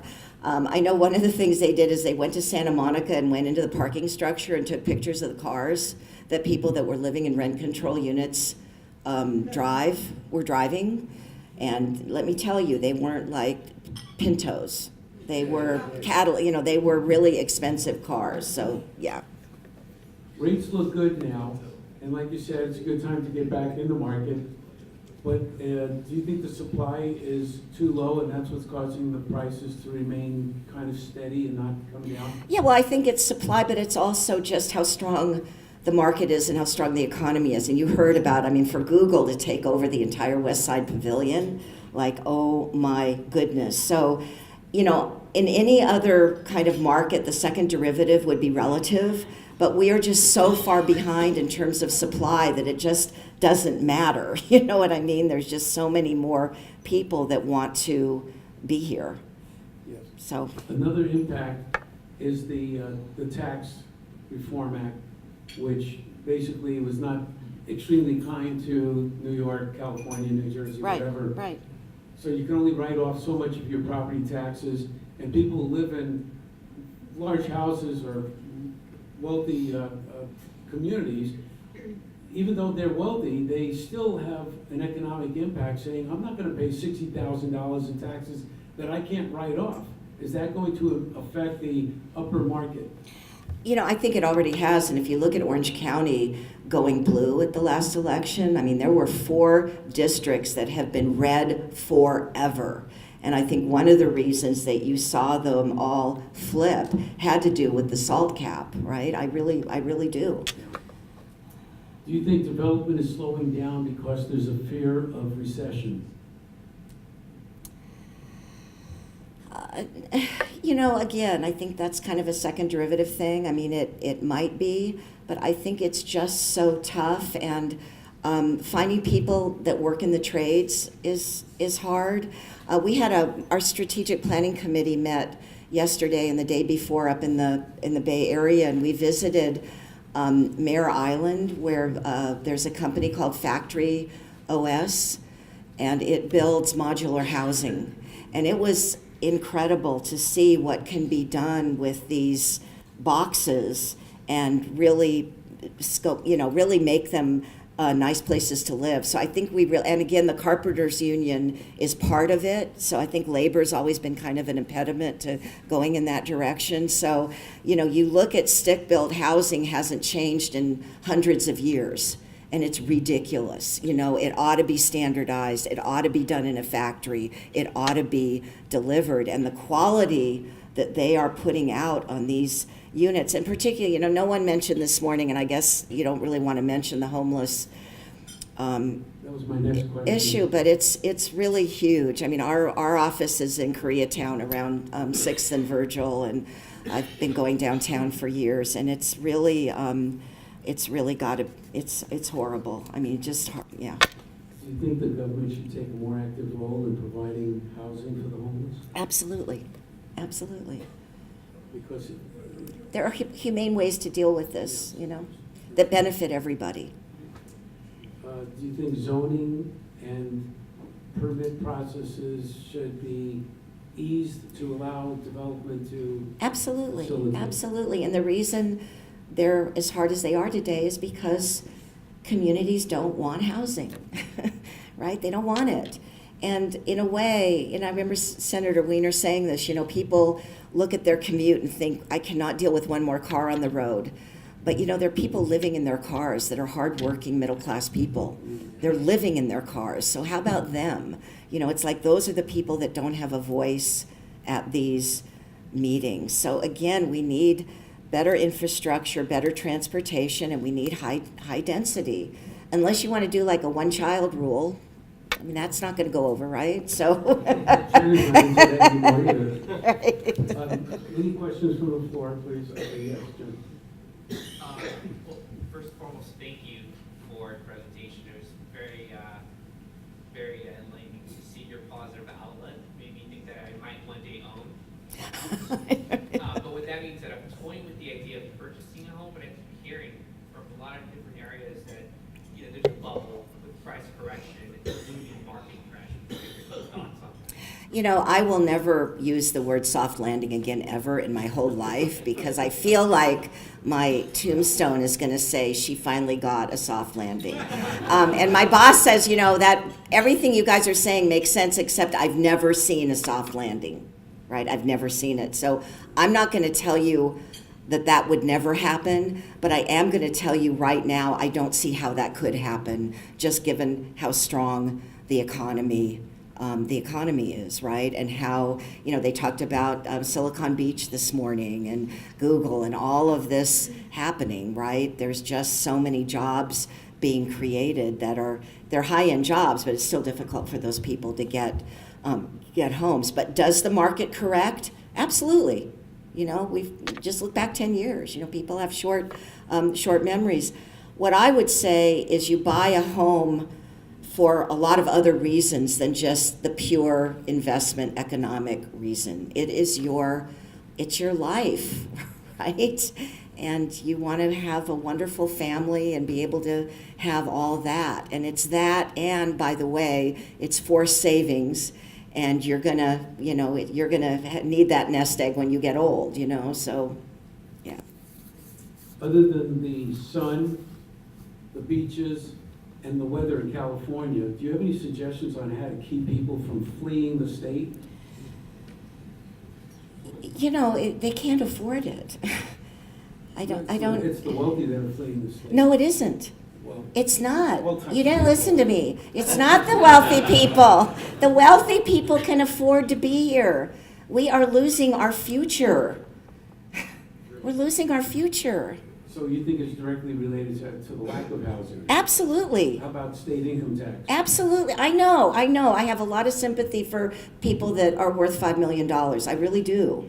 But not as much as I do for a 28-year-old college graduate that has $60,000 in student loan debt and has no way of seeing their way out of it. Yeah, that's definitely a problem. I saw another hand there. Yes, yes. You mentioned the fact that Weaverville is getting a lot of pushback, and that's because it requires local jurisdictions to give up a lot of their local control. How does Carr feel about local control? It's killing us. Local control is killing us. I don't know if that's the official CAR position. I mean, we do positions on individual bills, and I believe we have a support position on that.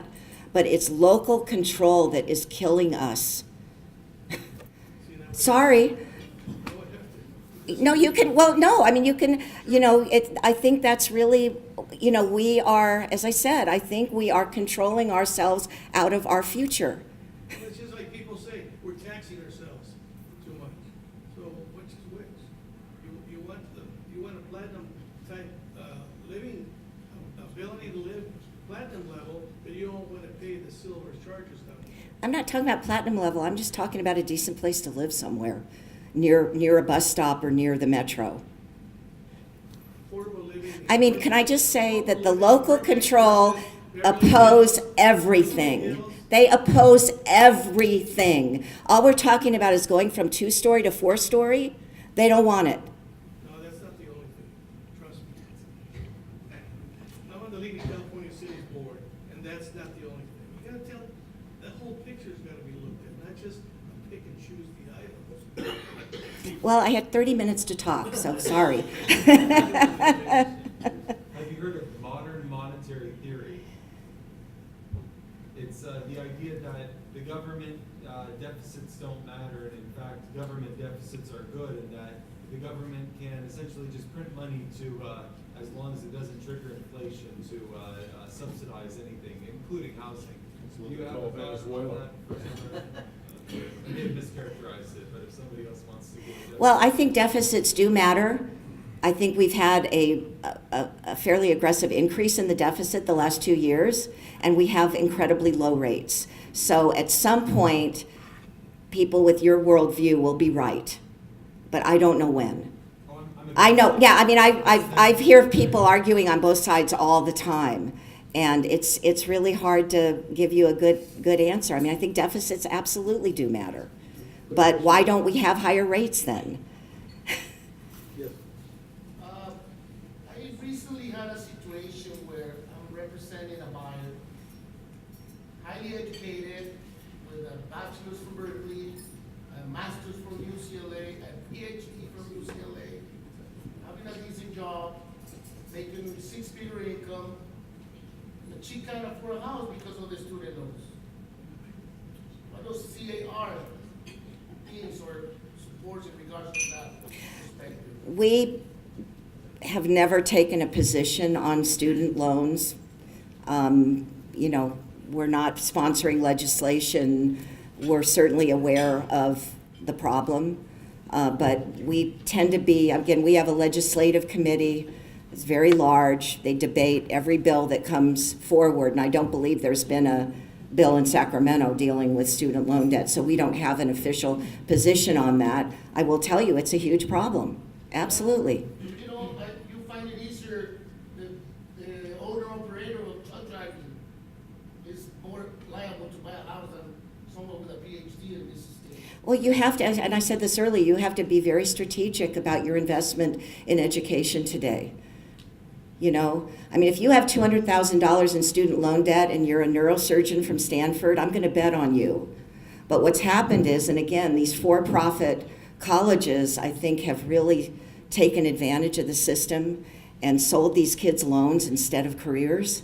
And that's what's happened, right? They've got a lot of debt and they don't have a skill that will pay in the marketplace. And if you've invested that much in your education for a job that pays $35,000 a year, you made a bad investment.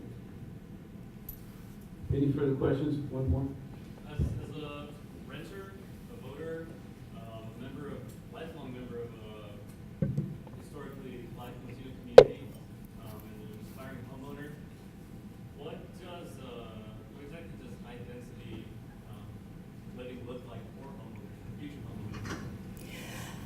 It could look like anything. I mean, there are models all over the world of high density development. The thing that I think should have some legs are the modular housing that you can kind of stack up, and the cost per unit is relatively affordable. But the key is to really keep the kind of pressure on infrastructure down. And again, as someone noted earlier, you know, you've got rideshare now, you have less need for parking spaces and those kinds of things. But you know, I'm not exactly sure what your question is. You've got more people living in you know, the density's higher.